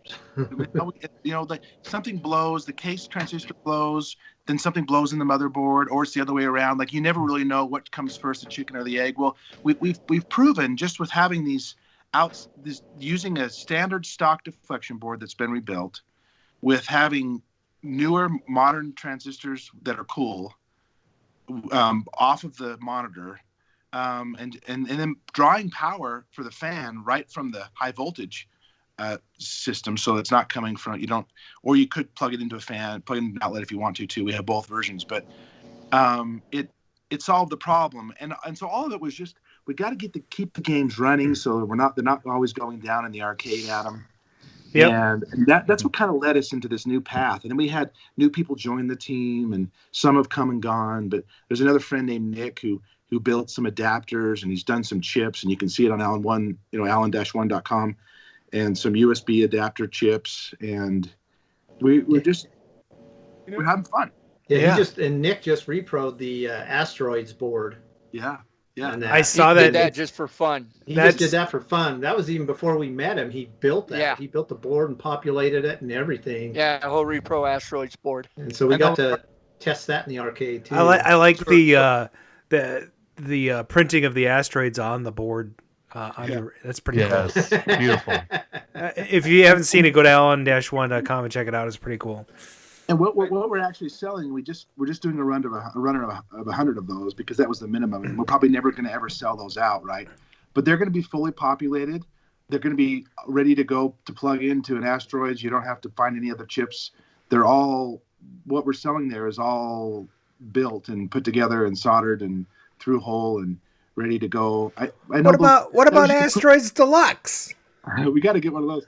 I even asked them, I said, hey, can we go in and modify some of this code in Asteroids Deluxe so that those stupid things that come after you and make it so you can't do this spaceship hunting? Like, make it so that they don't come after you. Yeah, get rid of those. They're less aggressive. You can hack it. That sounds good. I think Ed Log would be pissed off. Break them up into smaller ones and just wipe them out, easier. That's funny. I want to have Ed Log on the show because he's the one that wrote that, right? Damn you, Ed. I'm sorry. No. Yeah, that's a great game. It's one of the best games ever made. It's funny that you guys bring up the deflection. You brought up the deflection board because one of the things that some of the monitor repair guys kept saying to me was the LV2000 kits are really cool and they do solve kind of a little problem. Mm-hmm. Not but much. over and over, I've had these guys tell me, if you just rebuild the low voltage section properly and you do the rest of the board, the deflection board's solid. Yeah. And they hadn't gone the step of saying if you cool the transistors down. I mean, I like, but it's funny how many times I've talked to. I've got a guy that does monitors for me. He's been doing TVs for years, like 30 some odd years, and he keeps saying the LV2000. So he rebuilds them. He's like, I don't see why I wouldn't rebuild this. It's working fine, and he keeps running them, and they they run without issues. Here's the issue with the LV2000. It's still, it helps a little, but the problem still is, this is what we figured out by all the time me and Johnny's went up and worked on these games for James and our own and others. What it comes down to is the case transistors are the first thing to go, always. Mm-hmm. And what happens when one of those short? It wipes out the low voltage section. If you have an LV2000 down in the low voltage section and a case transistor shorts, it's going to wipe out the LV2000. And it has. I still have a board that got fried from it. Mm-hmm. So that's how we came about getting the transistors off of the case onto a nice big heat sink with a fan, newer transistors, and so far it has solved the problem. Yeah, we this just is put in an your arcade regular environment stock too. parts. Yeah. We rebuilt the deflection board, no LV2000, stock parts in there, and like I say, over 2 years, that Star Wars cockpit that went down every 3 months has been running since then with no problems with our transistor board in there. So are you running a 19-inch 6100 in there? Yeah, 196100 in there. It's not the Amplifone in that one. We have an Empire Strikes Back now. Same thing. It's been there for a year, 12 maybe 13 months now with our daughter board, transistor board that we were calling it, without any issues too. We did have one issue on the Star Wars. One of the chips went bad on the main board, and that was a good day. I'm glad it was. And that was the one that's been running, as far as the 6100 has been going for over 2 years. It was a board problem, not the monitor this time. But your question is how that's what led us here, and our goal is to make as many parts that are needed, just like all the rest of us. And we're not competing. We're here just to help, like everybody else is, trying to solve a problem and reproing things. And we've got some connections and some networks that can get it done. And we're hoping we can get monitors. We hope someday. We've been working on it for a long time. We have 3 monitors right now in our hangar that we're trying to get the right casing for, and we think we can turn them into K7000s. And they're going to be great. They're going to be good. And so that really is our goal, to just provide as many, just like everybody else is, just work with everyone and provide as many parts as we can to keep the stream going, so we don't have to put LCDs in all these machines. No. No. Yeah, we're trying to get a good source or whatever, a way to actually still make CRT monitors.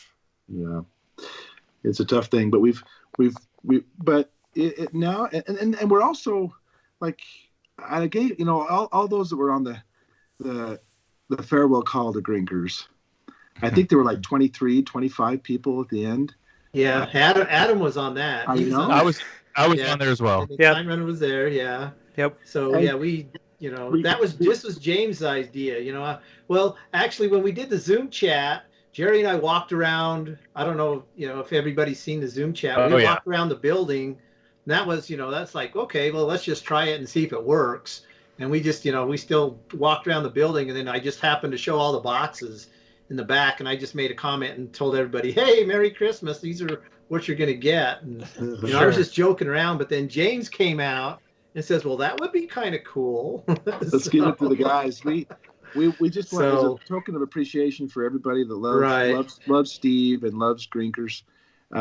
We hope that you'll help us get these games back online one of these years, and get the clan together, the community together, and have a lot of fun in a new building, in a new place that we hope with new memories that we hope will carry and honor what Steve did and what Steve built. Well, that leads into another good question that I've talked to you offline about this, and Johnny. Yeah. But there's a plan to do some sort of repro on a specific arcade, so the whole reason that you reached out to the gang that was on the Zoom call was to tell them, hey, thanks for being on the call.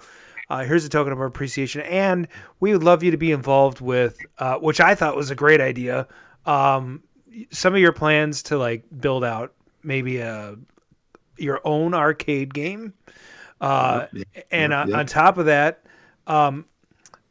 just come up with ideas for events. And since Mark and I did a show at Grinkers a few years ago, we think maybe Barbie suggested we be involved. But I thought instantly this reminds me of the brainstorming sessions at Atari.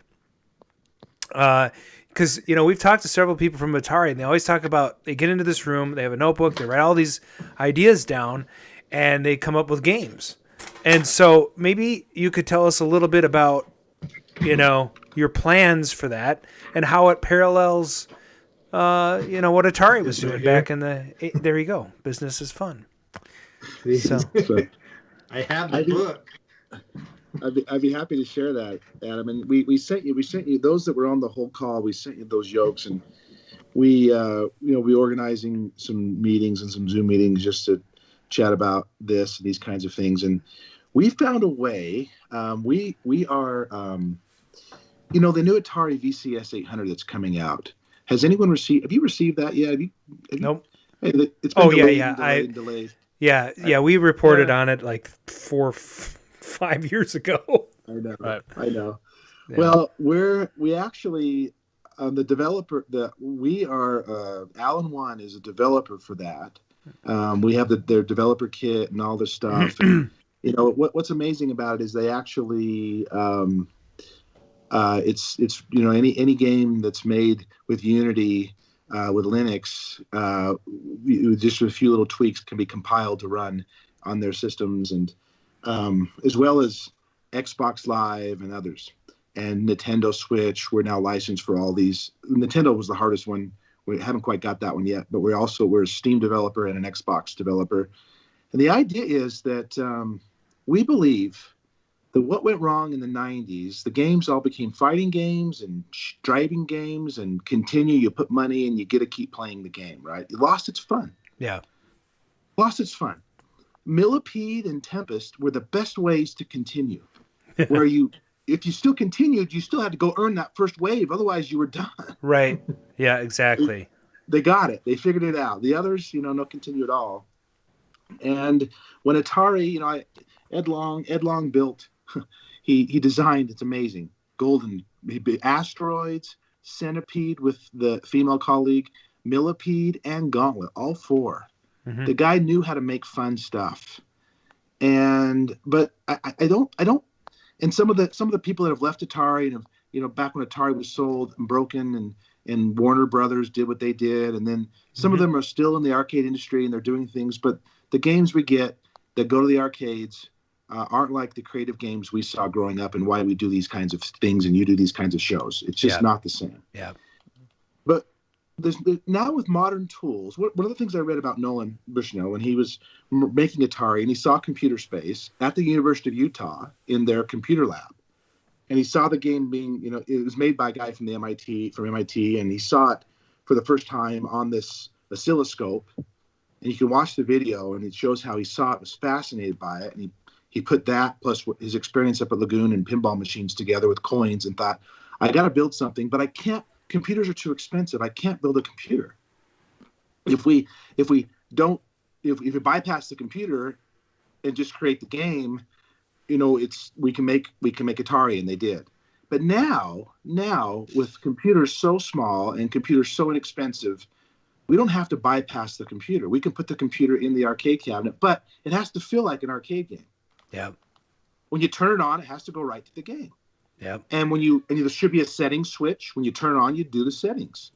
And when you turn it off, the game should automatically power off. It shouldn't power it down. There shouldn't be an off. So we're building something called Alan-1 OS, and we're building something called the Alan-1 800 cabinet that it'll be for hobbyists with hardware. We've got 3 different vendors right now we're looking at, one in Boise and one in Moscow. We're trying to find the right combo, and we have another guy creating the operating system in Alaska, just a great guy. And it's going to be hardware where it'll be a game you program in Unity, and there'll be Unity libraries that'll be custom designed for the Alan-1 operating system. And when you design this game, the game itself will have we're combining the elements of virtual pinball, all the little buzzers and little things and the toys that virtual pinball has. Qbert did that. There's a little knocker in the game, right? That's the only game that I'm aware of that did a virtual pinball type toy. But the operating system will be smart enough to know that when a game has been designed with Unity, programmed on modern tools, that it can be put into an arcade cabinet and it'll feel like an arcade game, and it can be made like an arcade game, and you can release new arcade games. Limited runs and whatever. It won't be. You won't sell 3,000 of them at a time, or 10,000 or 50,000. You might sell 300. But as long as the economics work, where we're creating games and we're trying them out on all of these Xbox Live places and Steam, and we find games that are fun, that work, multiplayer, most likely, who knows, that whatever we decide as a team, that we can sell these games and put them in and share royalties and make it all happen where people can pay with Apple Pay or they pay with quarters or whatever. It'll all be a part of the operating system. So it's you make the game, you design the game, we can put it in so that it can be put in, and any hobbyist can take our Alan-1 our hardware, stick it in a cabinet if they don't want to, buy a cabinet from us, and make a real new modern arcade game that feels like an 80s arcade game, with a desire or hope that it breaks even, it's self-sustaining. The economics should work. We've got developers that 3 different developer firms where if we get good ideas, we just need to get the good ideas. And unlike Ed Long, where they had to program it and design it with limited amount of space and memory and all that jazz, we can do whatever we want because it's so robust. We just have to design it in our heads, make a fun game. And I've got programmers that'll program it for our Alan-1 team. I think what's interesting about some of the modern games, that sounds amazing, is that like these original games, whether intentional or not, they kind of had this sense of game theory. Like there's an element of game theory that was present, whereas newer games have kind of lost that, and they've gone to graphics and features and continues and lost that, like, there's an element challenge of it. Like there's an element of game theory in these games. One of the guys that I think did it really well were the guys that did Cosmotrons. Like for a new game. I was just going to mention Shane. Yeah, Shane. They really, we met Shane. Yeah. They really, like Shane, they really focused on the theory of how that game needed to work instead of just producing something. They also produced an amazing looking cabinet. Yeah, that's true. But their game, the elements of the game and how they designed it, they spent a good amount of time doing that. And some of the modern games I've seen, they kind of lose that. They have an idea, but they forget that there's actually something behind it. Yeah. So we hope that all the guys that love Grinkers, that loved it so enough to honor Steve and be on the whole call, are the cream of the crop, the guys that know how to do it, that wanted to do it, and would help us design new games, fun games. We'll all kind of vote. We'll do some stuff. We'll figure it out. We'll all become real good friends, and we'll start making these games and put them out on Xbox Live and on the Atari VCS and see which ones are popular, which ones aren't. The ones that work, we'll make cabinets out of them, and we'll put them in arcades, and that kind of leads us, Adam, to where we want to go with Flynn's and how we open up Green. But I'll let you take it over from there. Hey, Johnny just put up a picture of Cosmotrons. He's going to be producing the show pretty soon. You're right here. So. This is good. Nice. So I actually met Shane. He came out to an arcade over here, not too far away, called the Game Grid, and he showcased both of these machines. And then I got to play with him, and he got a lot of good feedback from me, saying, okay, what do you like about the game? What do you want to change about the game? Yep. And so, it was kind of a mixture of, like a little bit of Space Duel, a little bit of Gravatar, a little bit of something else, it was all thrown in together, and you almost got the feel for it too. You got the feel of playing the game, and that's kind of what James is trying to do. We want to keep the feel of the game. So that was kind of fun, being able to actually play with him and showcase it and play and see and get some feedback from him. I mean, it's a good game. He put a lot of effort into that game and everything. So I had a lot of respect for him on that. We actually helped sponsor his trip across the U.S. because we really believed in what he was doing. He had a really neat game that he put together. And he keeps trying to sell me a cabinet. I have no room for one. Yeah. I keep telling him, I'm like, you want to come put the edition on? We can put the game in there, but right, yeah. You missed it, James. But in the what you've been working on, I prodded Shane into reaching out to Brian, and Brian ended up with 2 defenders from Shane. So a cocktail and an upright. I have a weakness for cocktails, which my wife literally said to me one day, she walks in the warehouse, she goes, so are you going to do anything with these, or do you just buy them to have them? And I'm like, I'm not going to answer that because I can't give you an answer you're going to want to hear. Yeah. Yes. Yep. So this is Brian is also opening an arcade here locally, but tell us about your plans for Flynn's 2.0. Yeah. Well, I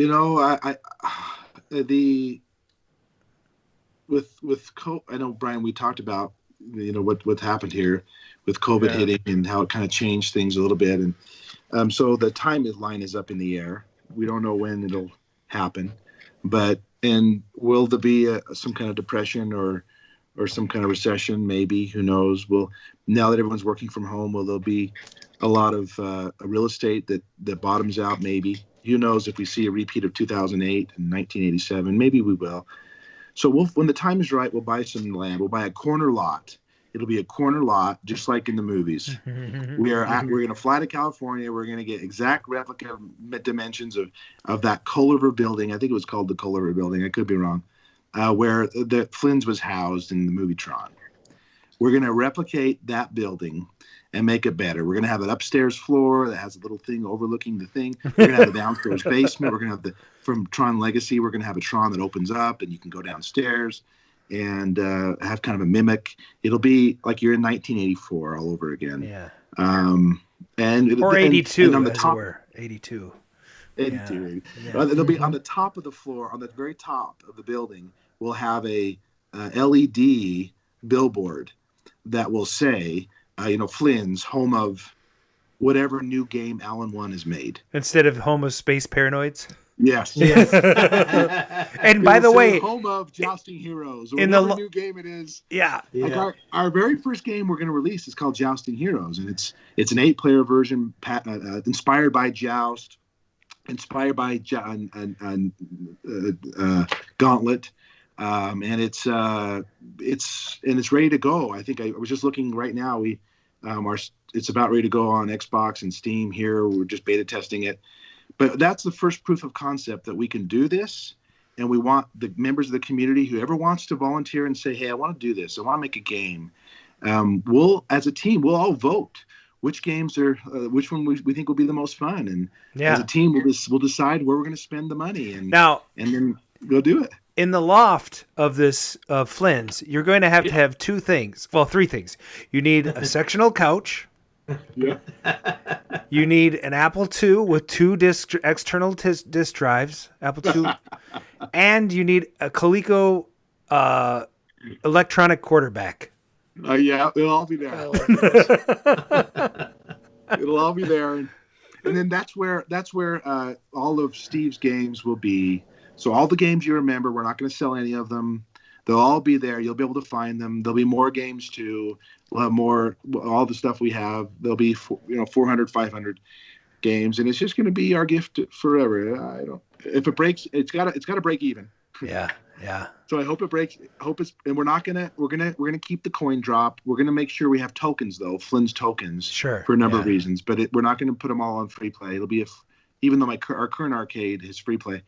We're going to keep the coin drop experience, and we're going to do all that. And there might be a fee when you come in, and it $10 you get $10 of tokens, so because there are people that will just come and just to look at the museum pieces. So we'll figure those details out, and the time will be right one of these years. I was hoping it would be next year, within 5 years for sure. It just depends on what the market says and what it does, and if we can get through this virus, and things can change, if you know what I mean, Adam. But that's the vision. This is one of my tokens here, and I don't know if we can see that, but it's got a light bike on it. Oh yeah. Yes. Awesome. Yeah, and I made special ones for 2020 because I thought 2020 is going to be the future, and we're going to need. I'm going to have all kinds of parties, and we're going to have. I'm going to need a 2020 token. So I've had new ones made with a little trail on them, and they say 2020 on them, and I'm the only one that's touched them. And he convinced people to help carry games into his basement and shift his basement around so he could have these parties. That's funny. I'm a very convincing person. That would help. All right, I want to take games out of his. There's one more story I want to hear about, and that is your warehouse located in what town again? Is that? Okay, Tooele. It's spelled Tooele. Tooele. E-L-E. Tooele. Yeah, it's actually a native Indian. Okay, it's not name French. From the local area here, the Thule Indians. Okay, and so that's why the town is named Tooele. Gotcha. So we saw a picture of the supermarket. Yes, and we talked about the asteroids board being made by Alan-1. But you got to tell us the story, Johnny. Okay. So here's the story on that. So when Jerry and I were growing up, the location where we have the games now was actually a grocery store, and so after school, that's where we would end up going there to go get a RC Cola or a candy bar or something. RC Cola. Okay. You'd go in there and you'd get something, because the RC Colas, you get money off the caps. So you'd peel the little plastic thing off the inside, and you could get a dime, a nickel, a quarter. So that's why we would go there. Yeah. But then on the inside, when you walked in the door, was the first place that we actually seen, and we played Asteroids, the original Asteroids, Jerry and I. So, and that was just, something that was so cool, 1977. Wow. Star Wars just came out. Asteroids came out. That was so cool. And so we'd go there and we'd steal quarters from the parents, and go there and go play the games. And so, yeah, that was the first place. And that just happens to be the same building where we have it now, is where we first saw Asteroids, and now we have this building and we've got so many games there. But there's a little bit of history behind there. My mom used to work in the deli over there. My brother's wife now was not married then, but his wife worked in the deli. My aunt worked in the deli. We had, and everything. So that there's a lot of history of this building that actually came from our family and people That's that we knew and when we were growing up. And so just to have this building there is just, it's kind of cool when you walk in there and just, it's a great big man cave or whatever you want. It's got a place where you can sit and relax, and it's got tables, and it's got places where you can go play games and work on games. It's got a deli where you can make sandwiches. Oh yeah, what's interesting about this? Got a Coke machine in there too. So. It wasn't me and Johnny that found the building or Yeah. suggested it. Yeah. James happened to find it. Isn't that crazy? That's just, Yeah. it's like totally serendipitous. So what about this building? I'm like, oh wow. Yeah. That is amazing. So the building itself was actually vacant for about 7 years. Yeah. It got sold to a used furniture place, and they were there for a while, and then they left, and then the building sat vacant forever. Nobody wanted the building. Nobody wanted to do anything with it, and we just happened to be there at the right time, and we got to go inside. And when we went in there and looked around, there was somebody that had broken into the side door, and they were starting to steal all the copper out of the building. Yeah, they were cutting the electrical out and everything. They were cutting the sockets out, and they were pulling the cable through, and we got there just in time before they started actually doing all that. And we secured the building and got everything fixed, cleaned the building up, and then slowly started populating the inside with all of James's games. And then Jerry and I moved our part of our collections in there, and James says, "You know what I'm going to do here? I'm going to fill this whole building full of games." Jerry and I laughed. But he says, "In 5 years, I'm going to have this place full." It's like Jerry and I just laughing. Yeah, sure. Sure. Win some, you lose some. We didn't believe him. He's like, "Yeah, sure." And then slowly, it's like, okay, we're about half full, or no, maybe about a third of the way full. The problem is when you have an addiction, when you got to stop buying those cocktails because your cocktail tab, the arcade games, you know what it feels like. But Johnny will say, "Hey, how about this game?" And then I buy it. You got to stop sending me those links. Oh yeah. Oh, that's the worst. I get them from everybody. And for a while I would say okay, I'm only gonna, like I said, I'm only gonna buy a Speed Freak if I find one. Yeah. And then 4 once days I get one later, of those, I'm good. I don't need nothing else. Only one extra. Except this chair. You want a Speed Freak? Son of a bitch! That was fun. Oh man. Yeah. That's how it worked out. It's like, okay, I think we're just all enablers, and friends. I mean, in fairness, I've only got, I think at this point, about 55 or 60 cocktails. So it's not a problem. If you want a place to put them, there's got a place in Tooele. I did say no for the first time last week when Johnny said, "Hey, there's 12 more games." I said, "Look, no, guys, I cannot do it." But when Steve called, I couldn't say no. So we'll keep them all together, and we'll get the public playing them again sooner rather than later. I had to throw out the Speed Freak to harass Arcade Jason because it's the one vector I have. that he I do have a meteorites board also that I'm sure he'll start commenting about now. We actually have the sit down night driver, the molded one, the fiberglass molded one. We actually do have that one. We just have not got it working just yet. Needs work. And I know Arcade Jason was looking for one of those, so I just had to throw that out there too. But we do have one. One there. So what game? So what is the next game on your "I don't want you to tell me about it, but I do want you to tell me about it" list? Because I wouldn't say no to it.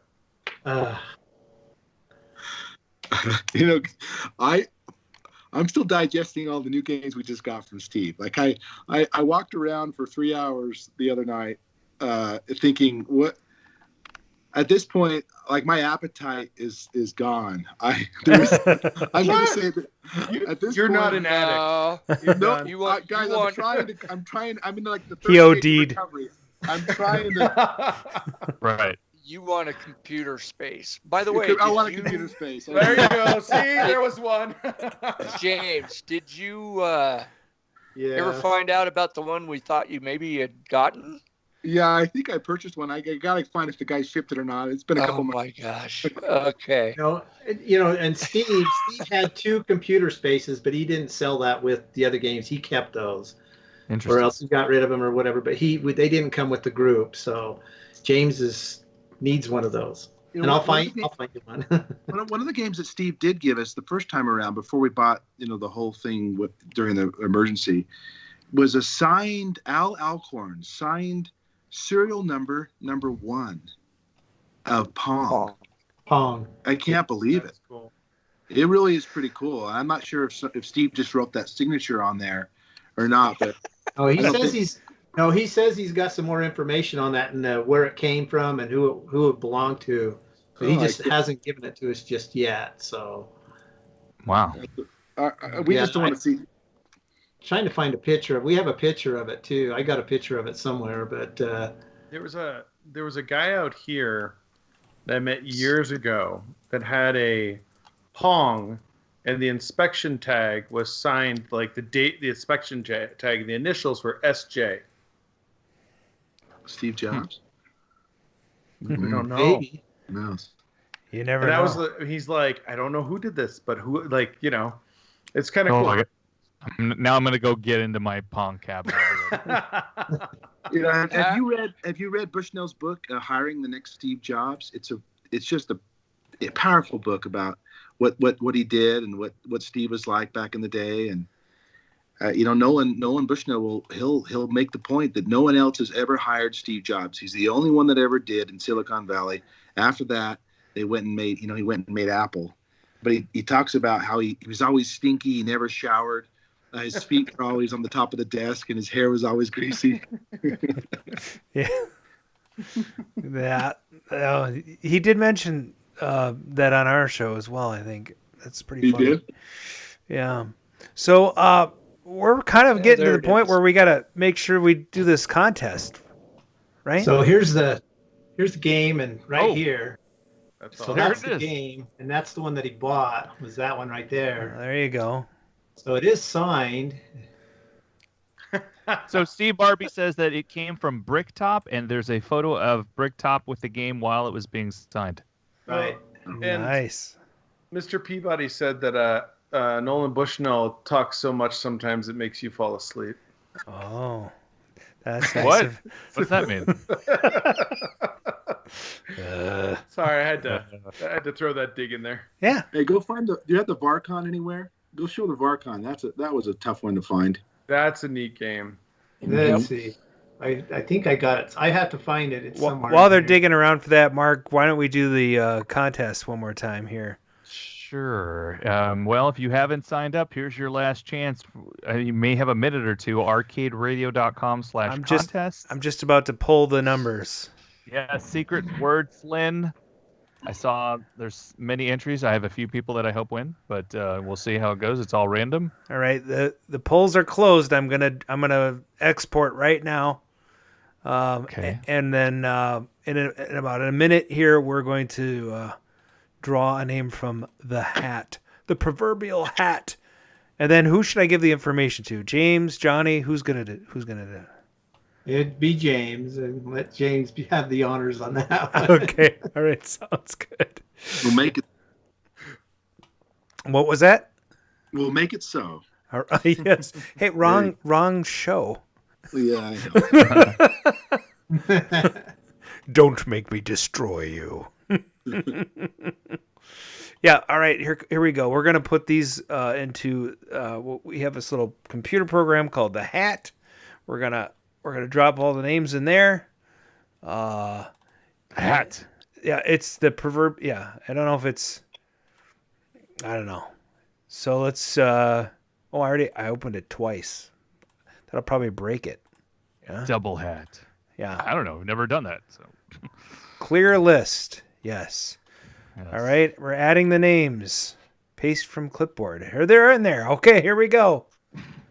And drum roll, please. Yeah. Oh wait, what's it doing? Oh, it's got a new interface. So I don't know. Everybody loves that. Yeah. All right. Shuffling. And yep, but I can't hear it right now because it's in a remote computer. But somebody say stop. Stop. Okay, who's D Jones 26? Are they still in the chat? They have to be present to win. They better hope so. It's D Jones 26. Everyone's gonna say it's me. There's a Doug Jones. He was participating in the What's in the Juke. I see some submissions. Yeah. Yep. Did he respond in the chat? Is he still here? Give him a sec. I do not know. Doug Jones. Please. Must be present to win. That's right. If he doesn't pop it up in the chat here. He's there. There he is. Hey, Doug, All right. Congratulations, Dr. Jones. Yes, Dr. Jones. Yes. Doug Jones. Okay, that's great. You're the winner of the Alan-1 flight yoke. And thanks for playing, everybody else. Does anybody want to know who was second? It was the Gleek. He almost won. Almost. Who was third? DJ Norman. Oh, wow. And Andrew was last. Oh, Andrew. Billy 7 was a close second to last. So, one thing I do want to give you guys a huge shout out for with keeping the games together and talking about Providence, and with Billy 7 in the chat. That's one of the things a lot of people forget is that the games have a history in and of themselves, like the actual history of the game, so to speak, but the actual cabinet itself has some meaning to it. And a lot of props to you guys for maintaining that, respecting that, keeping that. Because a lot of people forget, like they just kind of sell them, trade them, whatever, and they don't really respect that that game has been somewhere. That cabinet has been somewhere. And does that mean something? So Billy 7 is a huge fan of that. He and I have some great conversations about that stuff. So a lot of props to you guys for respecting the games out of Grinkers and really making that special. Yeah, that's awesome. No problem. Yeah, a lot of the games, or not a lot of them, but some of them, the world record holders have played those games. Yeah. They've played them, and you actually get to play with them or play a game with some of these guys. I played with Fly when Fly came out and played. He did that when Ken House came out. We played with him. I get to go touch the dig dug that Ken House played. Yeah. Yes. He actually did the kill screen on that one. Right. But I don't know if you guys know or not. We were there that time. I was filming for Johnny that day. I don't know if you guys know or not, but the last, I think it was 7. It must have been 7. But the Nibbler machine that you got, Tomasaki played that, and he is a world record holder on Nibbler as well, and he's actually the guy that Tim McVeigh wanted to beat in Ottumwa, and so they're good friends. But so Tomasaki's really responsible for getting Tim McVeigh to go for the world championship. So, well, and just a note to the guys in the chat. I bought a Grand Champion, a Tato, like a nothing cabinet, right? Like, I mean, these games sell for whatever. I opened up the back, and there's a letter from Larry DeMar to a family who he had gifted this game to. Oh, nice. And so just, keep your eyes open. Like, don't assume that. I mean, this was literally out of the rafters of a barn. Somebody else stole the Journey and the Millipede cabinet from me in that purchase. But what the heck? Oh. Adam got those out of there. I'm just joking. We made a good deal. But this was like out of the rafters of a barn, and these cabinets can have provenance even if you don't know it's there. So, and more collectors, more people need to kind of like look at that, keep track of that, because it's important. Once it's lost, it's gone. Yeah. So that Millipede, man, it had mouse pee in the top. That's not a fun problem to have. But it was near Larry DeMar's Grand Champion, so it's all good. Yeah. It's true. Yeah, I bought a pole position machine from this guy locally here, and it had so much mouse pee and poop all over it, and it was horrible. Yeah. And you know what? We turned it on and fired it up, and the board still worked in Whole position. That does not even make had to sense. Pry the board out of the case. Oh yeah. Oh man. The thing worked. It That's still crazy. worked. It was Put the mouse in a pole position. It'll run. So You just gotta let the rats pee in them, or the I mouse. haven't, yes, and I I haven't know, man. touched the Full board. positions. The board is still working. I haven't touched it at all. All right, Took it out, guys. put it back in. So clean the machine. But Do you have any? I'm just going to ask you each if you have any parting words of wisdom, or if you want to say anything about Alan-1 before you go. And if you wouldn't mind sticking with us after the outro for a little goodbye, that'd be cool. But why don't you hit us? Why don't you send us off, James? Tell us any parting words or anything about Alan-1. This is a classic. I'm quoting someone you all know who it is. All I'm going to say is it's all in the wrists. That's all. It's all in the wrists. and I'd like to put out to everybody, you're more than welcome to come visit us. Come see the games. It's always open. Yeah. We're not here to hoard them and say Me no. and John are 5 minutes away from the building. So Yeah. That's awesome. So, if you're in, give us a call or contact us or do something, it's like we're more than willing to come in and let you take a look, touch, feel, Yeah. And so all the games that we've actually fired up that we got from Grinkers, all of them have still worked. Turn them on, they work. They're still working. So, Awesome. They even smell like Grinkers. I opened one up the other day to turn the power on to it, and it smelled like Grinkers. So, it's not like an arcade game, but it reminded me of the sandwiches and the food. And I was just going to say, did a pastrami sandwich pop out of the thing? Right. Jerry, Jerry, do you have anything you'd like to say before we wrap this up? Like Johnny, if you're in the area, get a hold of us. If you want to see the games or see the building, Sure, yeah. you're more than welcome. Get a hold of us. We'll come down and open it up and let you check it out. That sounds awesome. We'd love to have you guys back on again, too.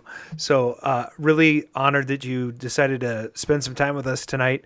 And I think that's going to lead us into what we like to call the outro. And I just want to thank everybody for listening in to the Double R's. That's Arcade Radio. Hey, don't forget to check out Old School Gamer Magazine. You can pick up a subscription over at oldschoolmagazine.com. Oh, that's me. You can check out our website at arcaderadio.com, for things like contests and old episodes and stuff like that. Nice. You can call and leave comments at 612-548-GAME. That's 4263 in case you can't spell. Enjoying the show? Pick up some Arcade Radio swag over at teespring.com/arcaderadio, or consider supporting our Patreon campaign over at patreon.com/arcaderadio.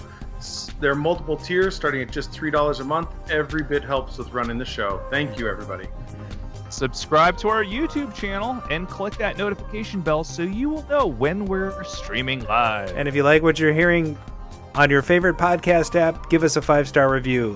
It helps propagate us to the top of the list. So it's much appreciated. And check out our past podcasts that will be up to date as of this weekend. Hey, that's going to be it for the show, and a huge thanks to the guys from Alan-1. That's it from the Arcade Radio team. We hope you had a fun time. We'll see you next show, 2 weeks.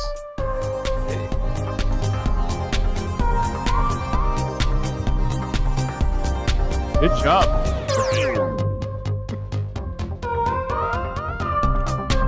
Ryan Pendleton was written to have ended the season